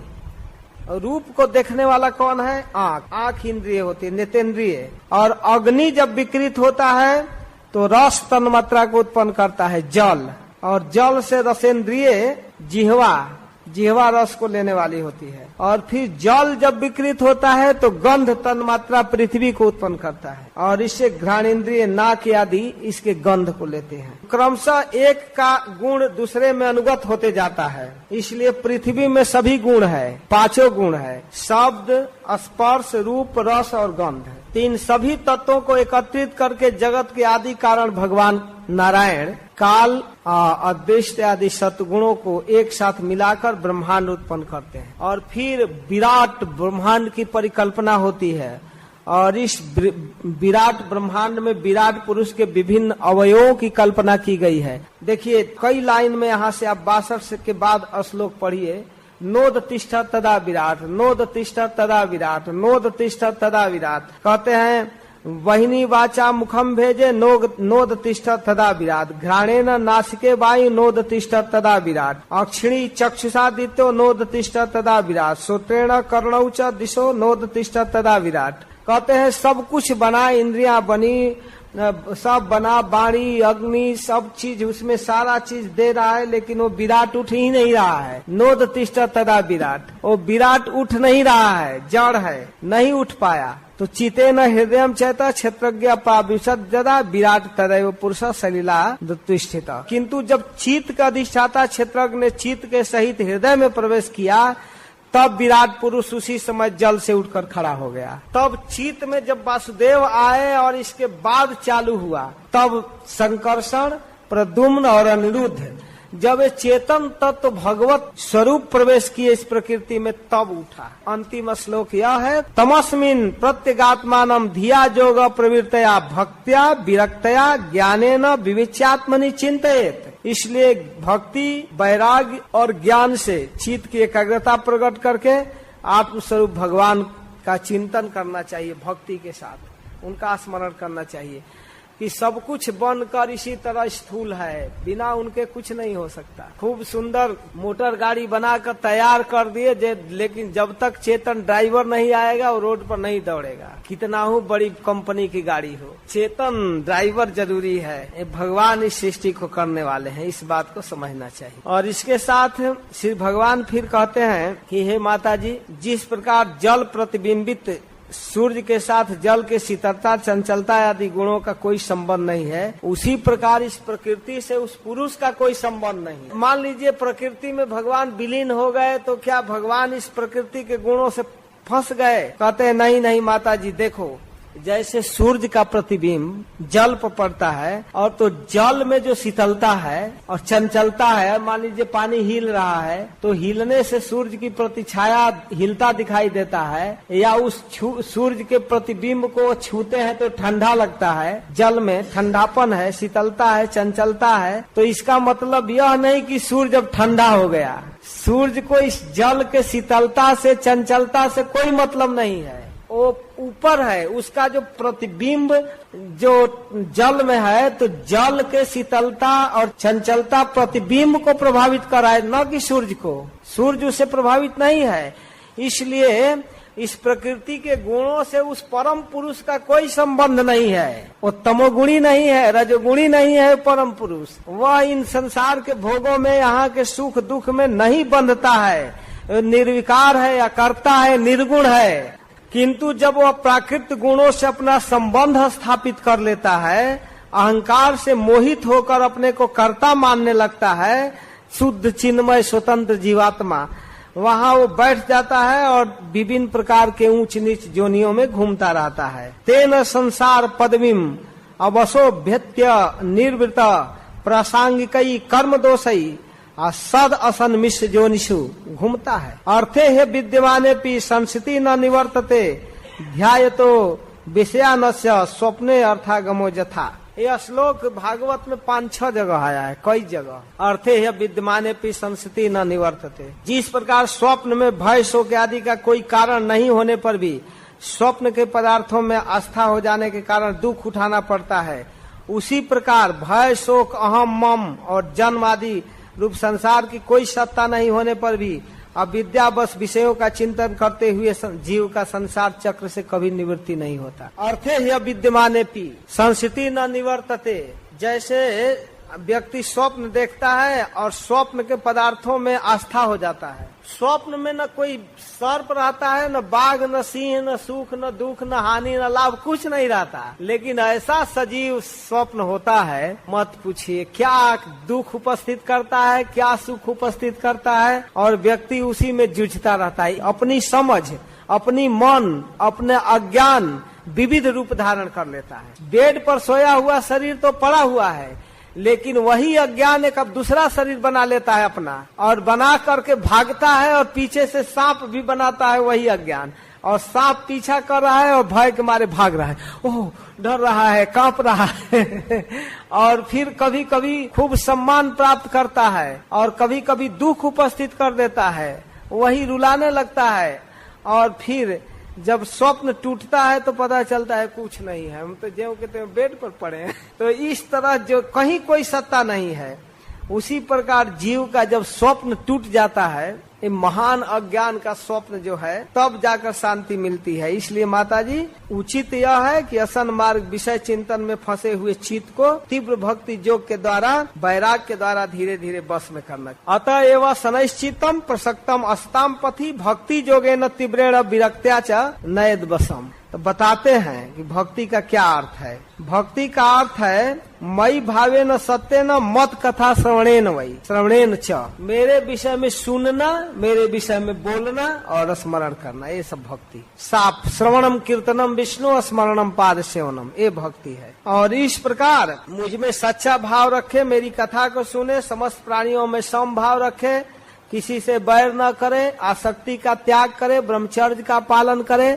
और स्वधर्म में निरत रहे, प्रारब्ध से जो कुछ मिल जाए उसमें सुख बुद्धि कर ले, परिमित भोजन करे, जो मिले उसी में संतुष्ट रहे, शांत भाव से रहे, एकांत में रहे। एकांत का अर्थ चक्रवर्ती ठाकुर कहते हैं जहाँ एक सिद्धांत का अंत होता है, नहीं हजारों लाखों लोग हैं एक विचार के हैं तो एकांत है, और चाहे अकेले में रहें एकांत, कहीं दूसरा विचार नहीं। सबका मित्र दयालु धैर्यवान हो, इस प्रकार अनेक गुणों का वर्णन करते हैं। मैं मेरेपन के मिथ्या विनिवेश नहीं रखना चाहिए। सब तरह से इन बातों पर विचार करते हुए परम पद, अद्वितीय परम पद को प्राप्त हो जाता है, भगवान को प्राप्त करता है। भक्ति का सहारा लेकर वह शांत होता है। तब माता देवती प्रश्न करती है कि प्रभु, पुरुष और प्रकृति दोनों नित्य एक दूसरे के आश्रम में रहते हैं, इसलिए प्रकृति तो पुरुष को कभी छोड़ नहीं सकती। तो ब्रह्मन किस प्रकार एक गंध, पृथ्वी, रस इससे पृथक पृथक है, उसी प्रकार पुरुष और प्रकृति एक दूसरे को छोड़ नहीं सकते। तो हम यह जानना चाहते हैं कि इनके आश्रय जो अकर्ता पुरुष है या कर्म बंधन प्राप्त हुआ है, प्रकृति के गुणों में रहते हुए जीव प्रकृति के साथ रहता है, तो उसको कैसे कैवल्य पद मिलेगा, कैसे छोड़ पाएगा? ये तो कभी संसार भय निवृत्त होने वाला नहीं है, तो पड़ा ही रहेगा। आप कृपा करके इसे बताइए कि ये जो भय उत्पन्न हो रहा है जीव के लिए, विविध प्रकार के शरीर, इससे कैसे मुक्ति प्राप्त होगी? गुणेषु सत्सु प्रकृति, इस प्रकृति के गुणों में व्यक्ति फंस जाता है, कैवल्य कैसे प्राप्त करेगा, मुक्ति कैसे प्राप्त करेगा? तब भगवान कहते हैं कि माता जी, जिस प्रकार अग्नि की उपस्थिति स्थान अग्नि अपने से अग्नि उत्पन्न करती है, दो लकड़ियों को जब रगड़ा जाता है तो उसे आग उत्पन्न होता है, अग्नि काष्ठ उसको कहते हैं। आग उत्पन्न हो जाता है और उसी आग से दोनों जल जाते हैं, वो जला भी देती है उसी प्रकार व्यक्ति निष्काम भाव से स्वधर्म जब करता है, भगवान को प्राप्त करने वाला, तो उसका जो कर्म है उसके कर्म प्रवृत्ति को भी नष्ट कर देता है। तो इस प्रकार माता जी भक्ति से चित्त को पवित्र करना चाहिए और मेरे विषय में सुनना चाहिए, और इस प्रकार निष्काम भाव से बहुत दिन तक भगवत कथा श्रवण करते करते मिथ्या अविद्या क्षीण होकर नष्ट हो जाती है, और इस प्रकार मेरा वह धैर्यवान भक्त मेरी महती कृपा से तत्व ज्ञान प्राप्त करके निसंशय हो जाता है। तो इस प्रकार जब संशय रहित होकर भजन करता है तो निश्चित रूप में वो सहज भाव से मुझे मेरे मंगलमय पद को प्राप्त करता है, जहाँ पहुँचने पर लौटना नहीं होता है।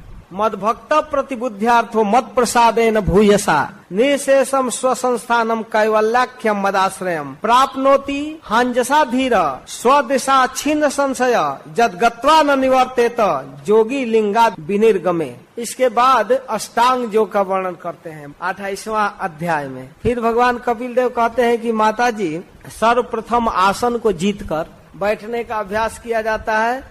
अपने आंख को, अपने चित्त को नाक के अग्रभाग में स्थिर करके सुख पूर्वक, प्रयास पूर्वक नहीं, धीरे धीरे धीरे धीरे सुख पूर्वक बैठकर चित्त को स्थिर किया जाता है। प्राणायाम के द्वारा शरीर शुद्ध होता है। शरीर जब शुद्ध हो जाता है, वायु विकृति, कफ विकृति, पित्त विकृति एकदम बैलेंस हो जाता है। शरीर को स्थिर करके फिर अपने इंद्रियों को कंट्रोल किया जाता है, धीरे धीरे अंग को कंट्रोल किया जाता है शास्त्रानुकूल आचरण करके। इसके बाद उन कर्मों से दूर रहना चाहिए जो विषयों को बढ़ाने वाले हैं, संसार बंधन से छुड़ाने वाले धर्म का आचरण करना और परिमित भोजन करना और निर्भय रहना, मन वाणी शरीर से किसी तरह किसी जीव को न सताना, सत्य बोलना, आवश्यकता से अधिक वस्तुओं का संग्रह न करना, ब्रह्मचर्य का पालन करना, तपस्या। इस प्रकार धीरे धीरे धीरे धीरे कुंभक, रेचक, पूरक के द्वारा सांस को कंट्रोल करना, रखना, छोड़ना, स्थिर रखना, इस तरह से प्राणायाम बतलाया गया अष्टांग योग। और तब भगवत स्वरूप का चिंतन करना चाहिए। भगवत स्वरूप का चिंतन करना ही इस अष्टांग योग का लक्ष्य है। अष्टांग योग का वास्तविक लक्ष्य है भगवान के स्वरूप को अस्थायी भाव से चिंतन। भगवान के नख से लेकर सिर तक धीरे धीरे चिंतन कीजिए। भगवान का चरण कैसा है, फिर उनका घुटना कैसा है, उनका जांग कैसा है, फिर कमर कैसा है, क्या पहने हैं, नाभि कैसा है, प्रत्येक अंग किस रूप में है। इस तरह से जब भगवान के रूप का चिंतन करते हैं और फिर ऊपर से नीचे भगवान का मुखमंडल, फिर भगवान का नाभ, गला, फिर भगवान का वक्षस्थल, इस तरह से उनकी कौस्तुभ मणि, रेशमी पीताम्बर, इस तरह से चिंतन करते हुए चरण कमल का चिंतन करते हैं कि भगवान के चिंतन करने के स्वरूप का वर्णन किया गया है।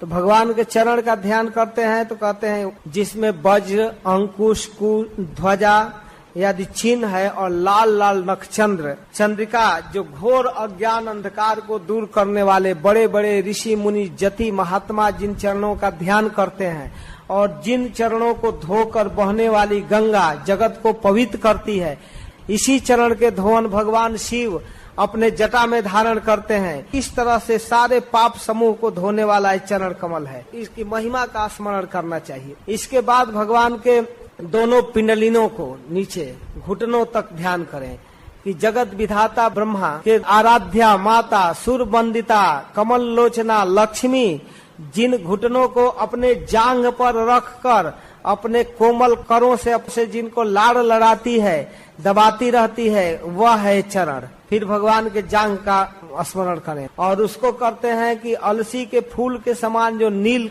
कमल के समान नील वर्ण है और जो गरुड़ जी के पीठ पर रहता है एक घुटना, और गरुड़ जी को भगवान पकड़ कर रखते हैं और भगवान के नितंब से लटका हुआ पीताम्बर एड़ी तक लटका हुआ है, घुटनों तक पीताम्बर से ढका हुआ है, इस रूप का स्मरण करते हैं। फिर उदर प्रदेश का स्मरण करते हैं, उदर कमर को जो नाभि दिखाई देता है। भगवान ऐसे सूट बूट नहीं पहने रहते हैं, भगवान पीताम्बर धारण किए हैं, वो गंभीर नाभि दिखाई दे रही है। तो नाभि को देखकर याद करते हो जगत के आधारभूत कमल इसी से उत्पन्न हुआ, जिस पर ब्रह्मा जी उत्पन्न हुए जगत सृष्टा। तो ब्रह्मा के उत्पन्न करने वाला एक नाभि है। और इसके बाद फिर आगे देखते हैं भगवान के स्तनों का चिंतन करते हैं। खूब सुंदर वक्षस्थल गौर वर्ण जान पड़ता है और लक्ष्मी का जो निवास स्थान है। फिर भगवान के गला को स्मरण करना, कितना सुंदर शंख की तरह गला, कौस्तुम मणि पहने हुए हैं, कितना सुशोभित है, बनमाला पहना हुआ गला, कितना सुंदर लग रहा है। फिर भगवान के भुजाओं का स्मरण करना, जिन भुजाओं में भगवान कंकड़ पहने हैं, चक्र लिए हैं, गदा लिए हुए, कमल लिए हुए हैं। फिर भगवान के हाथ के शंख का चिंतन जो वेद स्वरूप है, जो राजहंस की तरह कभी कभी दहाड़ता है, वेद मंत्रों के साथ भगवान बजाते हैं। फिर भगवान के कौस्तुम मणि का याद करना। तो इस प्रकार फिर भगवान के मुख कमल, कितना सुघड़ भगवान की नासिका है, कितना लाल लाल कोमल अधर है, भगवान मुस्कुरा रहे हैं। जिन भगवान के स्मित मधुर मुस्कान से दुखी जीवों का सारा दुख समाप्त हो जाता है। बड़े बड़े जोगी जति जिन रूपों को देखते रहते हैं, कुछ नहीं चाहिए लेकिन भगवान को देखते हैं। फिर इनके कपोलों का ध्यान करना, कितना सुंदर कपोल है, गाल है, जहाँ मकराकृत कुंडल लटक रहा है, जो उनकी घुंघराली अलके उस कपोल पर टेढ़ी तिरछी आती हैं, कितना सुंदर लग रहा है। और उन अलकावलियों में भ्रमर गुंजार कर रहे हैं। भगवान के उस सुंदर कपोल से सुगंध निकल रहा है, उनके श्वास से, उनके मुख से। तो भौरे कमल समझकर उस कपोल पर भ्रमर आते हैं, गुनगुनाते हैं, उनको खूब सुंदर कमल कोश जैसा लग रहा है। तो इस तरह उनके चंचल नेत्रों का, जिन नेत्रों से भगवान एक साथ हजारों को देख लेते हैं, इस तरह आलस रहित मुखारविंद का ध्यान करना। तो इस प्रकार भगवान को जब भक्त लोग देखते रहते हैं तो देखते देखते अपने चित्त को ऐसे करते हैं, केवल भगवान दिखाई देते हैं। अब न कोई साधक रह जाता है, न साध्य, अब कोई प्रयास की गुंजाइश नहीं, न कोई देखने वाला, न दृष्टा, एकदम केवल वही रूप छा जाता है। अंत में कहते हैं कि इस प्रकार, जिस प्रकार एक ही अग्नि अनेक पृथक पृथक आश्रम में विभिन्नता के कारण भिन्न भिन्न दिखाई देती है, उसी प्रकार देव मनुष्य आदि शरीरों में एक ही आत्मा विभिन्न आश्रयों के कारण भिन्न भिन्न दिखाई देता है। इस तरह भगवान का चिंतन करते हुए चित्त इधर उधर संसार में जा रहा है, उसको रोका जा सकता है। माता देहूती फिर प्रश्न करती है आगे 29वां अध्याय में कि हे प्रभु, अब कृपा करके भक्ति योग का विस्तार से वर्णन कीजिए, जिससे चित्त भगवान में लगता है। तो आप कृपा करके भक्ति के विविध प्रकार वर्णन कीजिए। तो भगवान कहते हैं कि हे माता जी, भक्ति योगो बहुविधो मार्गई भामिनी भाव्यते स्वभाव गुण मार्गेण पुंसाम भावो विभिद्यते। हे माता, जितने जीव हैं उतने भक्ति के प्रकार है, अलग अलग स्वभाव के अनुसार भगवान की आराधना की जाती है, साधकों के भाव के अनुसार भक्ति हो जाती है। कितना हूँ तरीका बताया जाए, लेकिन भाव भिन्न हो जाते हैं। मदगुण श्रुति मात्रेण मई सर्व गुहाशय मनोगति रविच्छिन्ना यथा गंगा भसो बुधऊ। जिस प्रकार गंगा का प्रवाह अखंड रूप से समुद्र की ओर जाता है, वैसे ही मेरे गुणों के श्रवण मात्र से वह मुझको प्राप्त करता है, उसकी मति मेरे प्रति लग जाती है।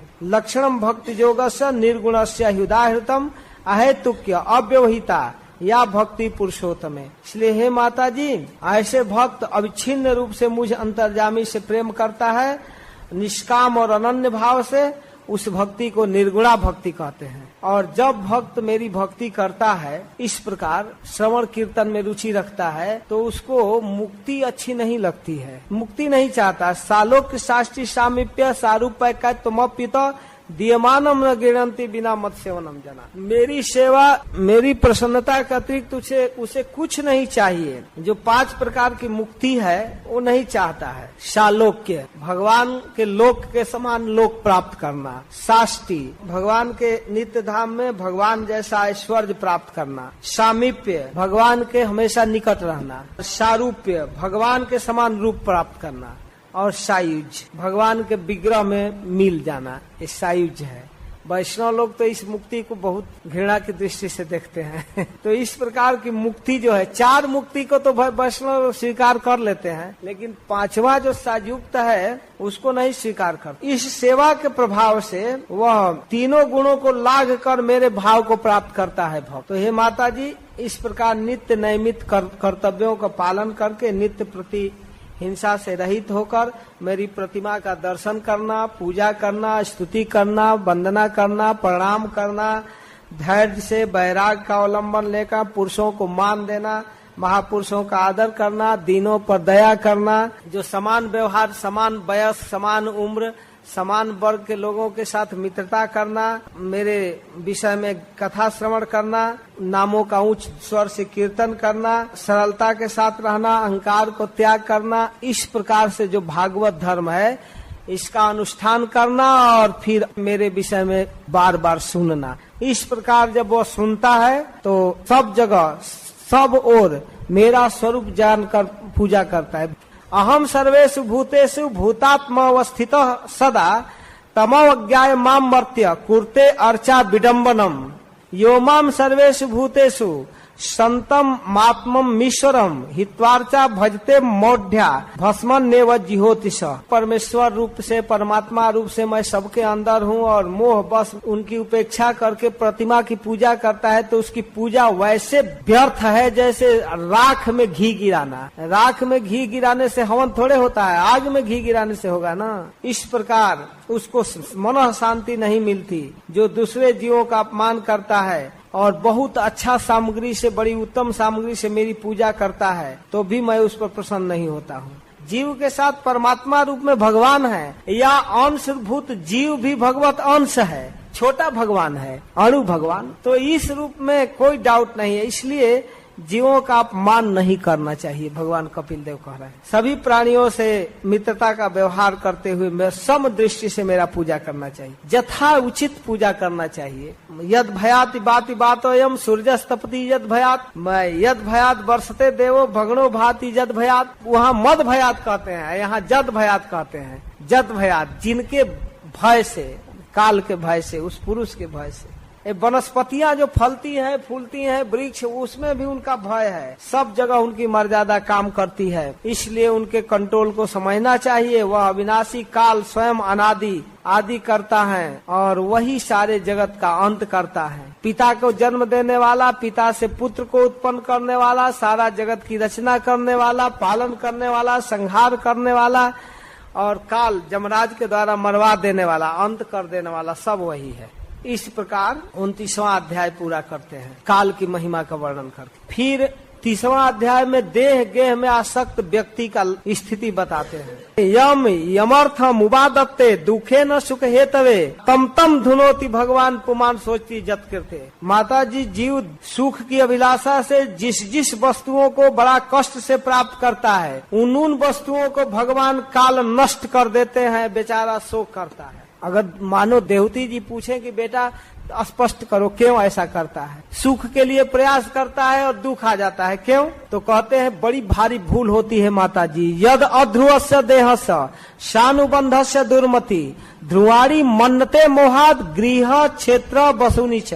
कहते हैं कि यद अध्रुवस्य देहस्य, अध्रुव माने जो ध्रुव नहीं है, टेम्पोररी है, परमानेंट नहीं है। शानुबंधस्य दुर्मति, देह से संबंधित जितने पदार्थ हैं उस दुर्मति के कारण, अज्ञान के कारण क्या करता है कि ध्रुवाणी मन्नते मोहात, अज्ञान के कारण उन दैहिक संबंध को ध्रुव मानने लगता है। अध्रुव देह है लेकिन मोहात ध्रुवाणी मन्नते, अज्ञान के कारण ध्रुव मानता है।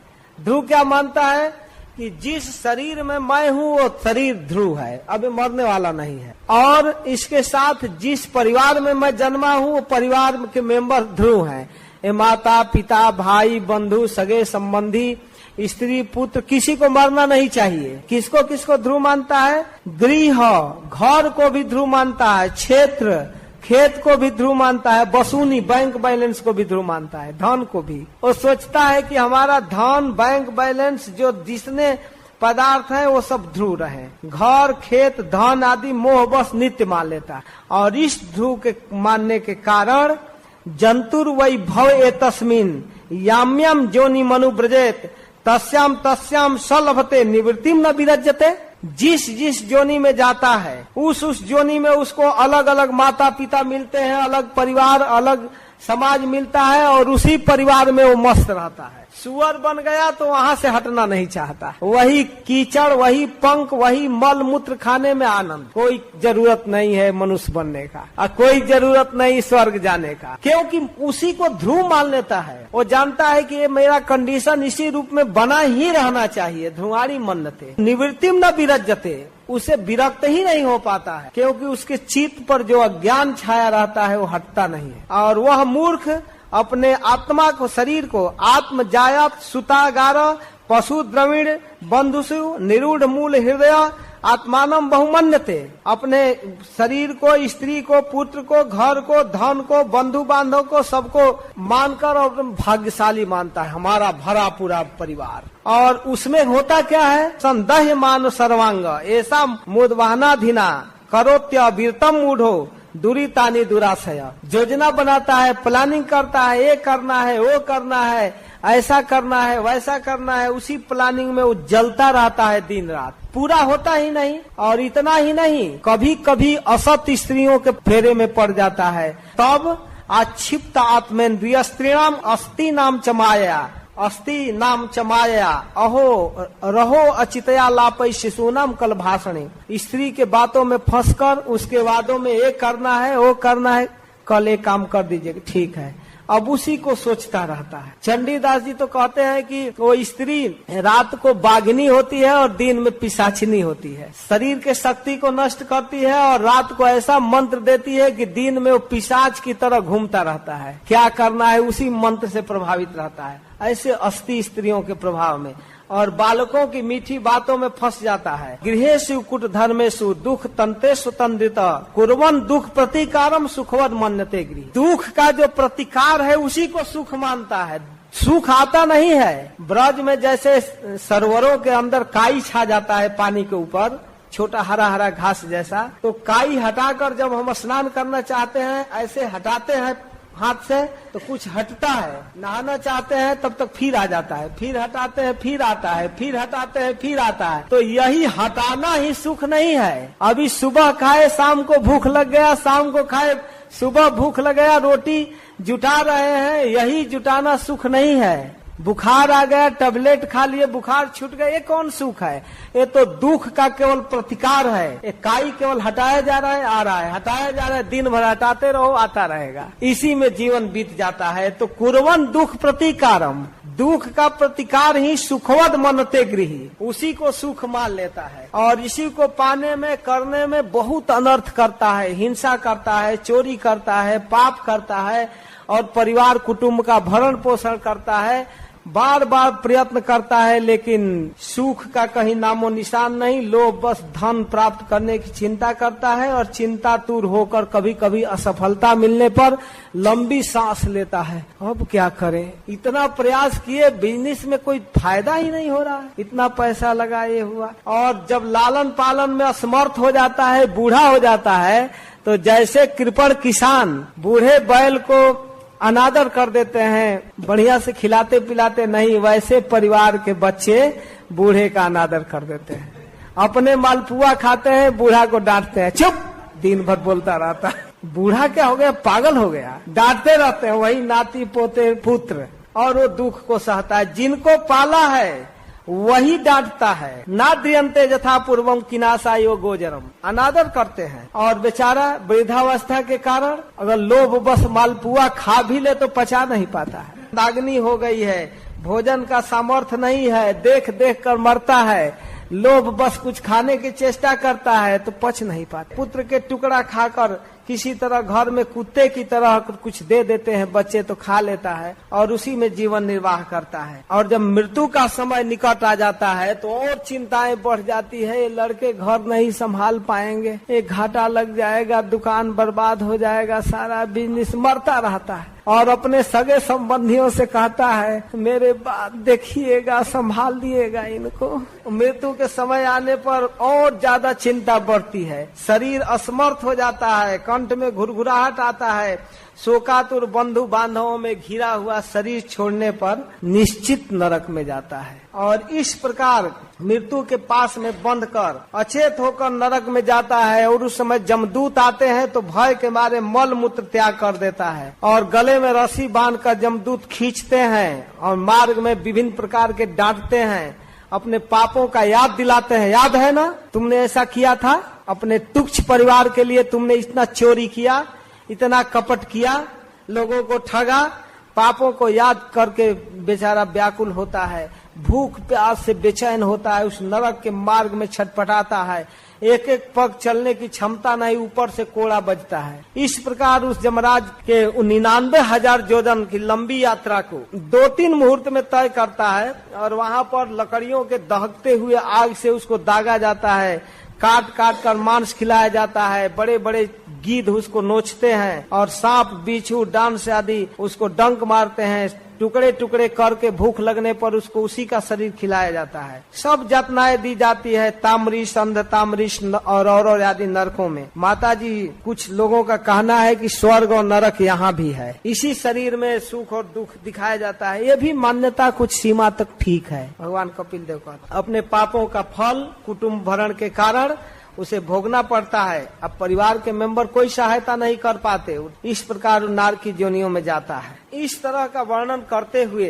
भगवान कपिल देव कहते हैं कि फिर नरक में जाकर क्या करता है। अगर माँ देवती पूछ दे कितना दिन रहता है, तो जब तक अपना पाप है तब तक नरक में रहता है। आप पापों को भोग कर फिर धीरे धीरे धीरे धीरे उन जोनियों से ऊपर आता है और सुकर कुकर आदि जोनियों को लंघता हुआ क्रमशः शुद्ध होता हुआ फिर मनुष्य जोनि को प्राप्त करता है। और फिर इस जंक्शन पर जब आता है मनुष्य शरीर में, तो यहाँ पर अब कर्मों का रिजल्ट तैयार होता है। और जोनी जो है पाप जोनी भोगने वाला जोनी है, लेकिन यह कर्म जोनी है, यहाँ के कर्मों का रिकॉर्ड बनता है। तब यहाँ पर अगर अच्छा कर्म करे तो अच्छा लोक, भगवत भजन करे तो वैकुंठ, बुरा कर्म किए तो फिर पुनः मुझको भवा नरक। तो यही अवस्था है जीव की। और जीव अपने पिता के बीर्ज के द्वारा माँ के गर्भ में डाला जाता है, ये 31वें अध्याय में कहते हैं। और ये एक साइंस है किस प्रकार माता के शरीर में जीव को डाला जाता है। बीर्जकरण के द्वारा स्त्री के उदर में प्रवेश करता है और वहाँ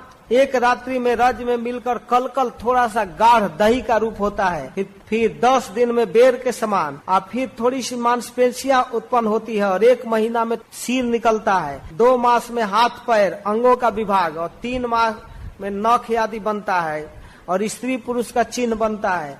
इसके बाद 4 मास में मांस आदि 7 धातु, 5वां महीना में भूख प्यास लगने लगता है और 6ठा महीना में उस मांस झिल्ली में लिपटा हुआ दाहिने कोख में घूमता है।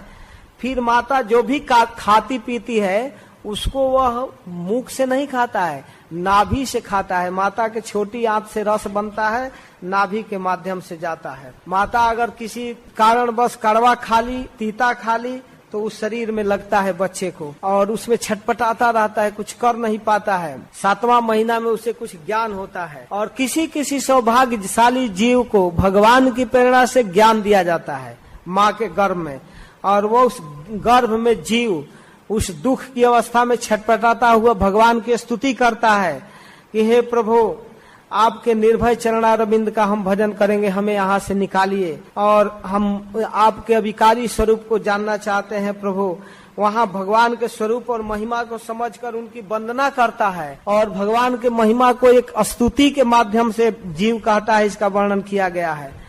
आप हमें प्रभु यहाँ से निकालिए, हम इस दुखमय स्थिति में पड़े हुए हैं, आप अंतर्जामी रूप से हमारे दुखों को जानते हैं, आप यहाँ से निकालिए। आप कब हमको निकालेंगे? मैं आपका भजन करूंगा प्रभु। अत्यंत दुख से कातर होकर उस गर्भ के दुख को झेलता हुआ जीव भगवान से प्रार्थना करता है और कहता है कि हमें इसे यहाँ से बाहर कीजिए, हम आपके चरणों का भजन करेंगे, आपके चरण को छोड़कर हम कुछ नहीं करेंगे प्रभु, हम निश्चित रूप से आपका भजन करेंगे। इस प्रकार इस संसार दुख में हम नहीं पड़ना चाहते हैं, दोबारा हमें माता के गर्भ में नहीं आना चाहिए। इस स्तुति को पढ़ लीजिएगा। जीव बड़ा कातर भाव से भगवान की प्रार्थना करता है। फिर 10 महीने तक जीव गर्भ में रहकर और प्रसव काल में माता के गर्भ से बाहर आता है। जब अधोमुखी बालक को प्रसव वायु प्रेरित करती है तब बाहर आता है और बाहर आने के बाद उसका जो पूर्व स्मृति है गर्भ में वो नष्ट हो जाता है और यहाँ पर रोने लगता है, दुख की अनुभूति करता है। इस प्रकार धीरे धीरे शरीर की वृद्धि होती है। कौमार पौगंड अवस्था पार करते हुए जीवावस्था में पहुंचता है। फिर जीवावस्था में आने के बाद जब विभिन्न प्रकार के सांसारिक भोगों को देखता है तो संसार के चक्र में पड़ जाता है। अब वो विषयों का अनुगमन करने लगता है। तेसु अशांत मूढ़ेषु खंडितातु स्वसादेषु, असत पुरुषों का संग करता है और ऐसे असत पुरुषों के संग में उसकी बुद्धि मारी जाती है, उसके स्वरूप का ज्ञान नहीं रहता है, मुझे क्या करना है नहीं करना है कोई विवेक नहीं, और वह ऐसे संग में पड़ करके स्त्री संग को सबसे बड़ा पुरुषार्थ मानता है। उसी को प्राप्त करने में सारा उसका जो धर्म है, ज्ञान है, क्षमता है, सब चला जाता है, सद्गुण नष्ट हो जाता है। सत्य, शौच, पवित्रता, दया, वाणी, संयम, बुद्धि, धन, संपत्ति, लज्जा, जस, क्षमा, इंद्रियों का निग्रह आदि सारा सद्गुण नष्ट हो जाता है, क्योंकि वह स्त्रियों का कीड़ा मृग बन जाता है। असत पुरुषों का संग कभी नहीं करना चाहिए, कह रहा है। तेसु अशांतेषु मूढ़ेषु खंडितात्म स्वसाधुषु संगम न कुर्यात् सोचेषु जोषित क्रीड़ा मृगेषु च। जिनका चित्त स्त्रियों में लगा हुआ है, स्त्री सुख को ही अपने जीवन का सबसे बड़ा पुरुषार्थ मानता है, ऐसे असत लोगों का संग कभी नहीं करना चाहिए। न तथा से भवेन मोह बंधश्चान्य प्रसंगत, कह रहे हैं कि ऐसा ज्ञान कभी नहीं छाता है जैसा ज्ञान स्त्री संगियों के संग से छाता। जोशिन संगाद यथा पुरुषो तथा तत्संगी संगत, स्त्रियों में आसक्त पुरुष के संग जितना खतरनाक है उतना और कोई नहीं। अरे स्त्री तो एक अपने आप माया है ही, स्त्रियों में आसक्त व्यक्ति उससे ज्यादा खतरनाक है।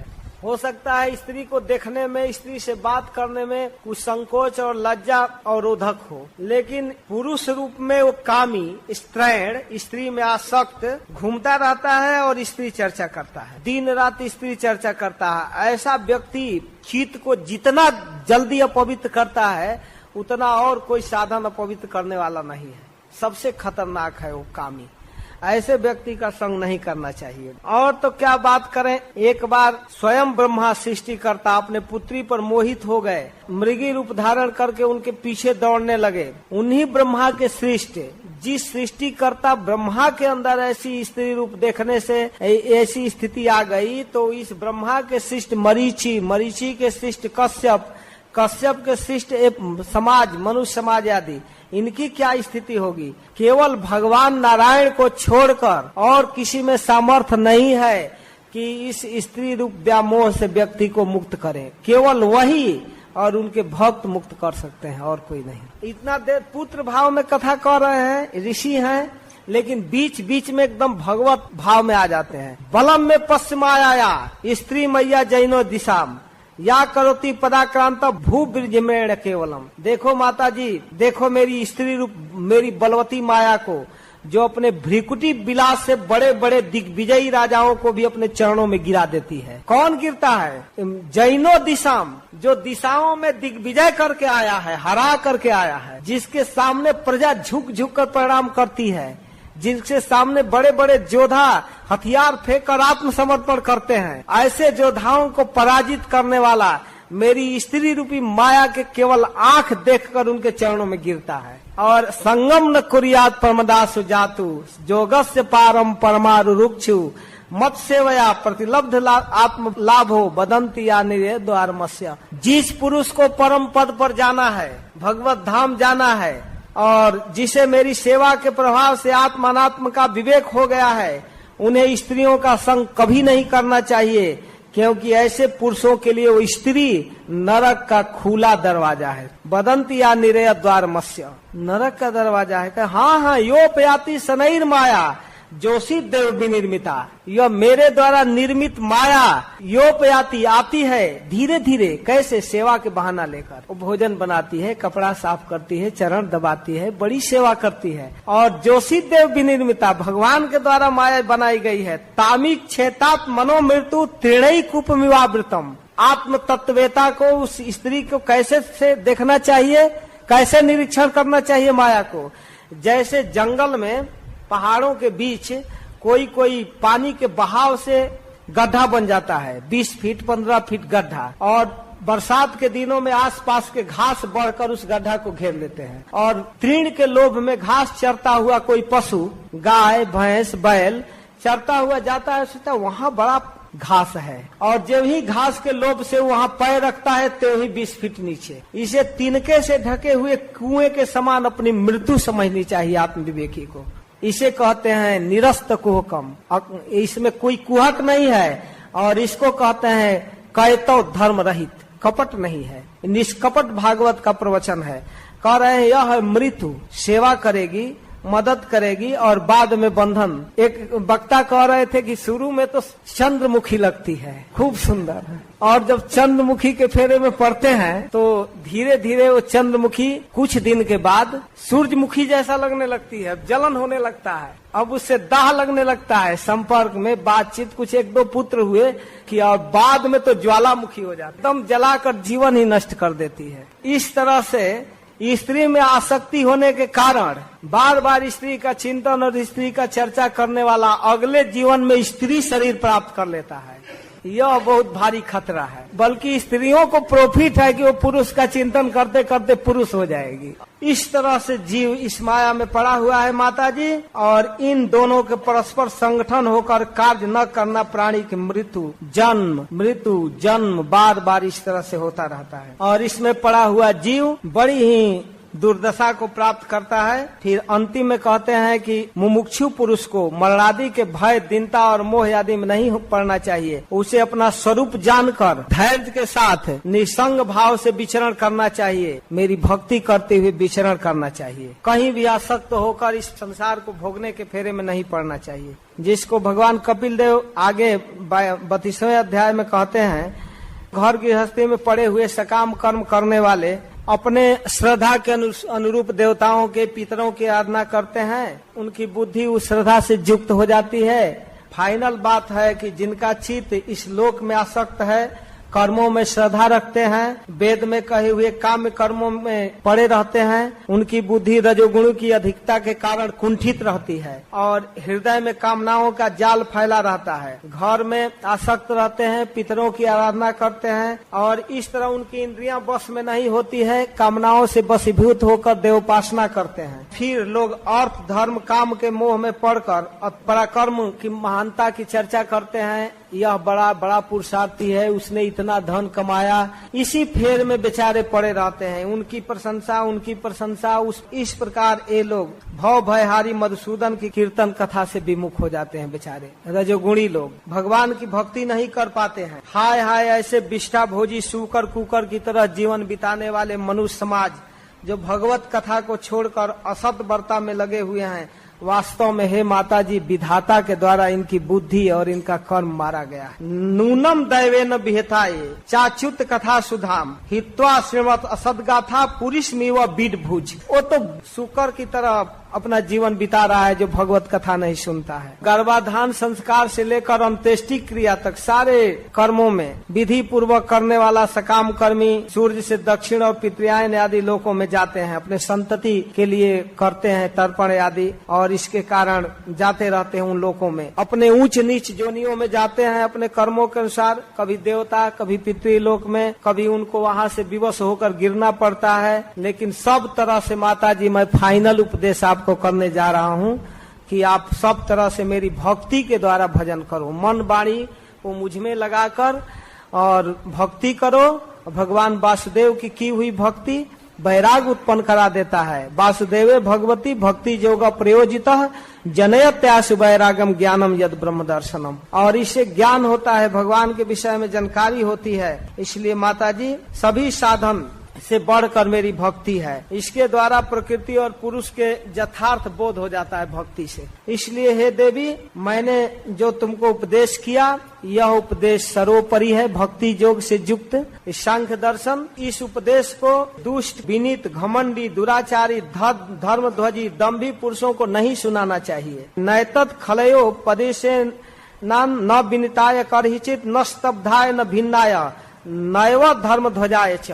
और जो लोग विषय लोलुप हैं, गृहासक्त हैं, मेरा भक्त नहीं है, भक्तों से द्वेष करते हैं, उनको भी उपदेश नहीं देना चाहिए। जो श्रद्धालु हैं, भक्त हैं, विनयी हैं, सदाचारी हैं, किसी में दोष दृष्टि नहीं रखते, सभी प्राणियों की सेवा करते हैं, गुरु सेवा में तत्पर हैं, शांत चित्त हैं, पवित्र हैं, उनको ये उपदेश करना चाहिए साधु पुरुष को। इस प्रकार जो पुरुष मुझ में चित्त लगाकर श्रद्धा पूर्वक एक बार भी श्रवण और कथन करता है मेरे इस सांख्य योग को, वो परम पद को प्राप्त करता है।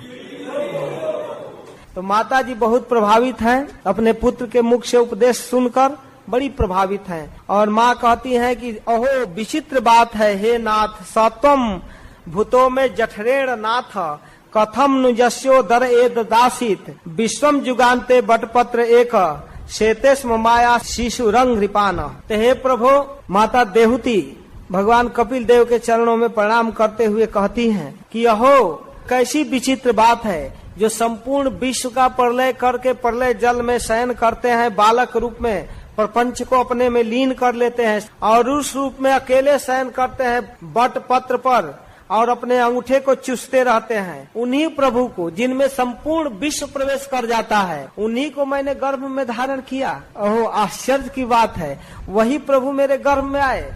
माता देवकी तो कहती है कि हे प्रभु, दुनिया के लोग विश्वास ही नहीं करेंगे कि मैं आपको अपने गर्भ में धारण की हूँ। कैसे लोगों को विश्वास होगा आप मेरे गर्भ में आए हैं। उसी तरह हे भगवान, आपके इस दिव्य नामों का श्रवण करने वाले, कीर्तन करने वाले, भूले भटके कभी आपके चरणों का वंदना करने वाले, स्मरण करने वाले, अगर कुत्ता का मांस खाने वाला चंडाल भी है तो सोमजाजी ब्राह्मण के समान पूजनीय हो जाता है आपका जो नाम लेता है।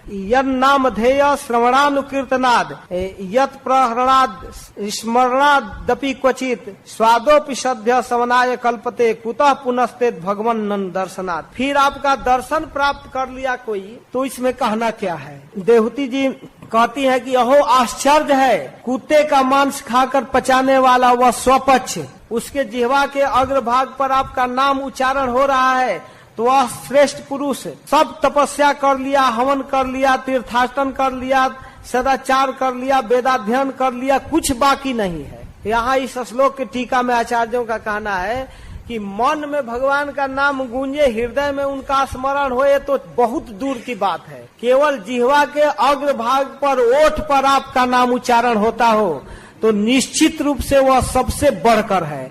हरे कृष्णा हरे कृष्णा हरे कृष्णा कृष्णा कृष्णा हरे हरे, हरे राम राम राम हरे हरे। उच्चारण हो रहा है। एक आचार्य कहते हैं कि जिसके जिह्वा से अनवरत कृष्ण नाम निकल रहा है, इसका मतलब कि वो सारा कर्म पूरा कर लिया, वेदों का एकदम फर्स्ट क्लास अध्ययन कर लिया, तीर्थों का भ्रमण कर लिया, दान दे लिया, हवन कर लिया, तपस्या कर लिया, सब कुछ कर लिया। कैसे? जो सर्वोच्च न्यायालय का सर्वोच्च न्यायाधीश है, उसके विषय में यह कहना कि हाई स्कूल पास है, ये वकालत किया है, भारतीय संविधान जानता है, इस तरह के सारे प्रश्न मूर्खतापूर्ण है। इतना जान जाना चाहिए कि सर्वोच्च न्यायालय के सर्वोच्च जज का अर्थ है वो पढ़ा लिखा व्यक्ति है, वो वकालत जानता है, वह भारतीय संविधान को जानता है। इस विषय में प्रश्न नहीं होना चाहिए। तो जिसके जिह्वा पर भगवान का नाम आ रहा है, इसका मतलब ही यही है कि वह सारा धर्मानुष्ठान पूरा कर चुका।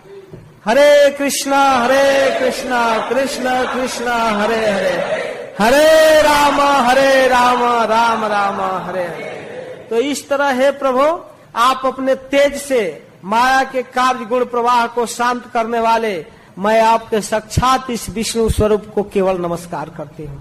अपने पुत्र को गुरु के रूप में माता नमस्कार कर रही है। फिर इसके बाद भगवान कपिल देव कहे कि माता जी, जो मैं मार्ग बताया इसका अवलंबन करो, तुमको शीघ्र परम पद प्राप्त होगा और तुम कभी इस जन्म मृत्यु के चक्कर में नहीं पड़ोगी। इस प्रकार माता से अनुमति लेकर भगवान कपिल देव वहां से चले गए। और इधर माता जी अपने चित्त को योगाभ्यास से समाधि में स्थित कर ली और गारहस्थ सुख को छोड़कर माता देहूती भगवान में अपना चित्त लगा दी। भगवान के स्वरूप चिंतन करके समस्त क्लेशों से मुक्त होकर परमानंद को प्राप्त की। जिस स्थान में माता देहूती परम पद को भगवान को प्राप्त की, उस स्थान को सिद्ध पद कहते हैं त्रिलोकी में। इस प्रकार हे निष्पाप विदुर जी, तुम्हारे पूछने से मैं भगवान कपिल देव का यह परम दिव्य उपाख्यान को मैंने आपके सामने कहा। भगवान कपिल और देहूती के पवित्र संवाद को बताया। यह कपिल देव का मत अध्यात्म योग के गूढ़ रहस्य है। जो पुरुष इसका श्रवण और वर्णन करता है वह भगवान गरुड़ ध्वज की भक्ति से युक्त होकर शीघ्र ही भगवान हरि के चरण को प्राप्त करता है। तो इस प्रकार संक्षेप में यह कपिलोपाख्यान पूरा किया गया। कल चौथा स्कंद प्रारंभ करेंगे। इस कपिलोपाख्यान के साथ ये तीसरा स्कंद पूरा हुआ। हरे कृष्ण। जय श्री प्रभुपाद।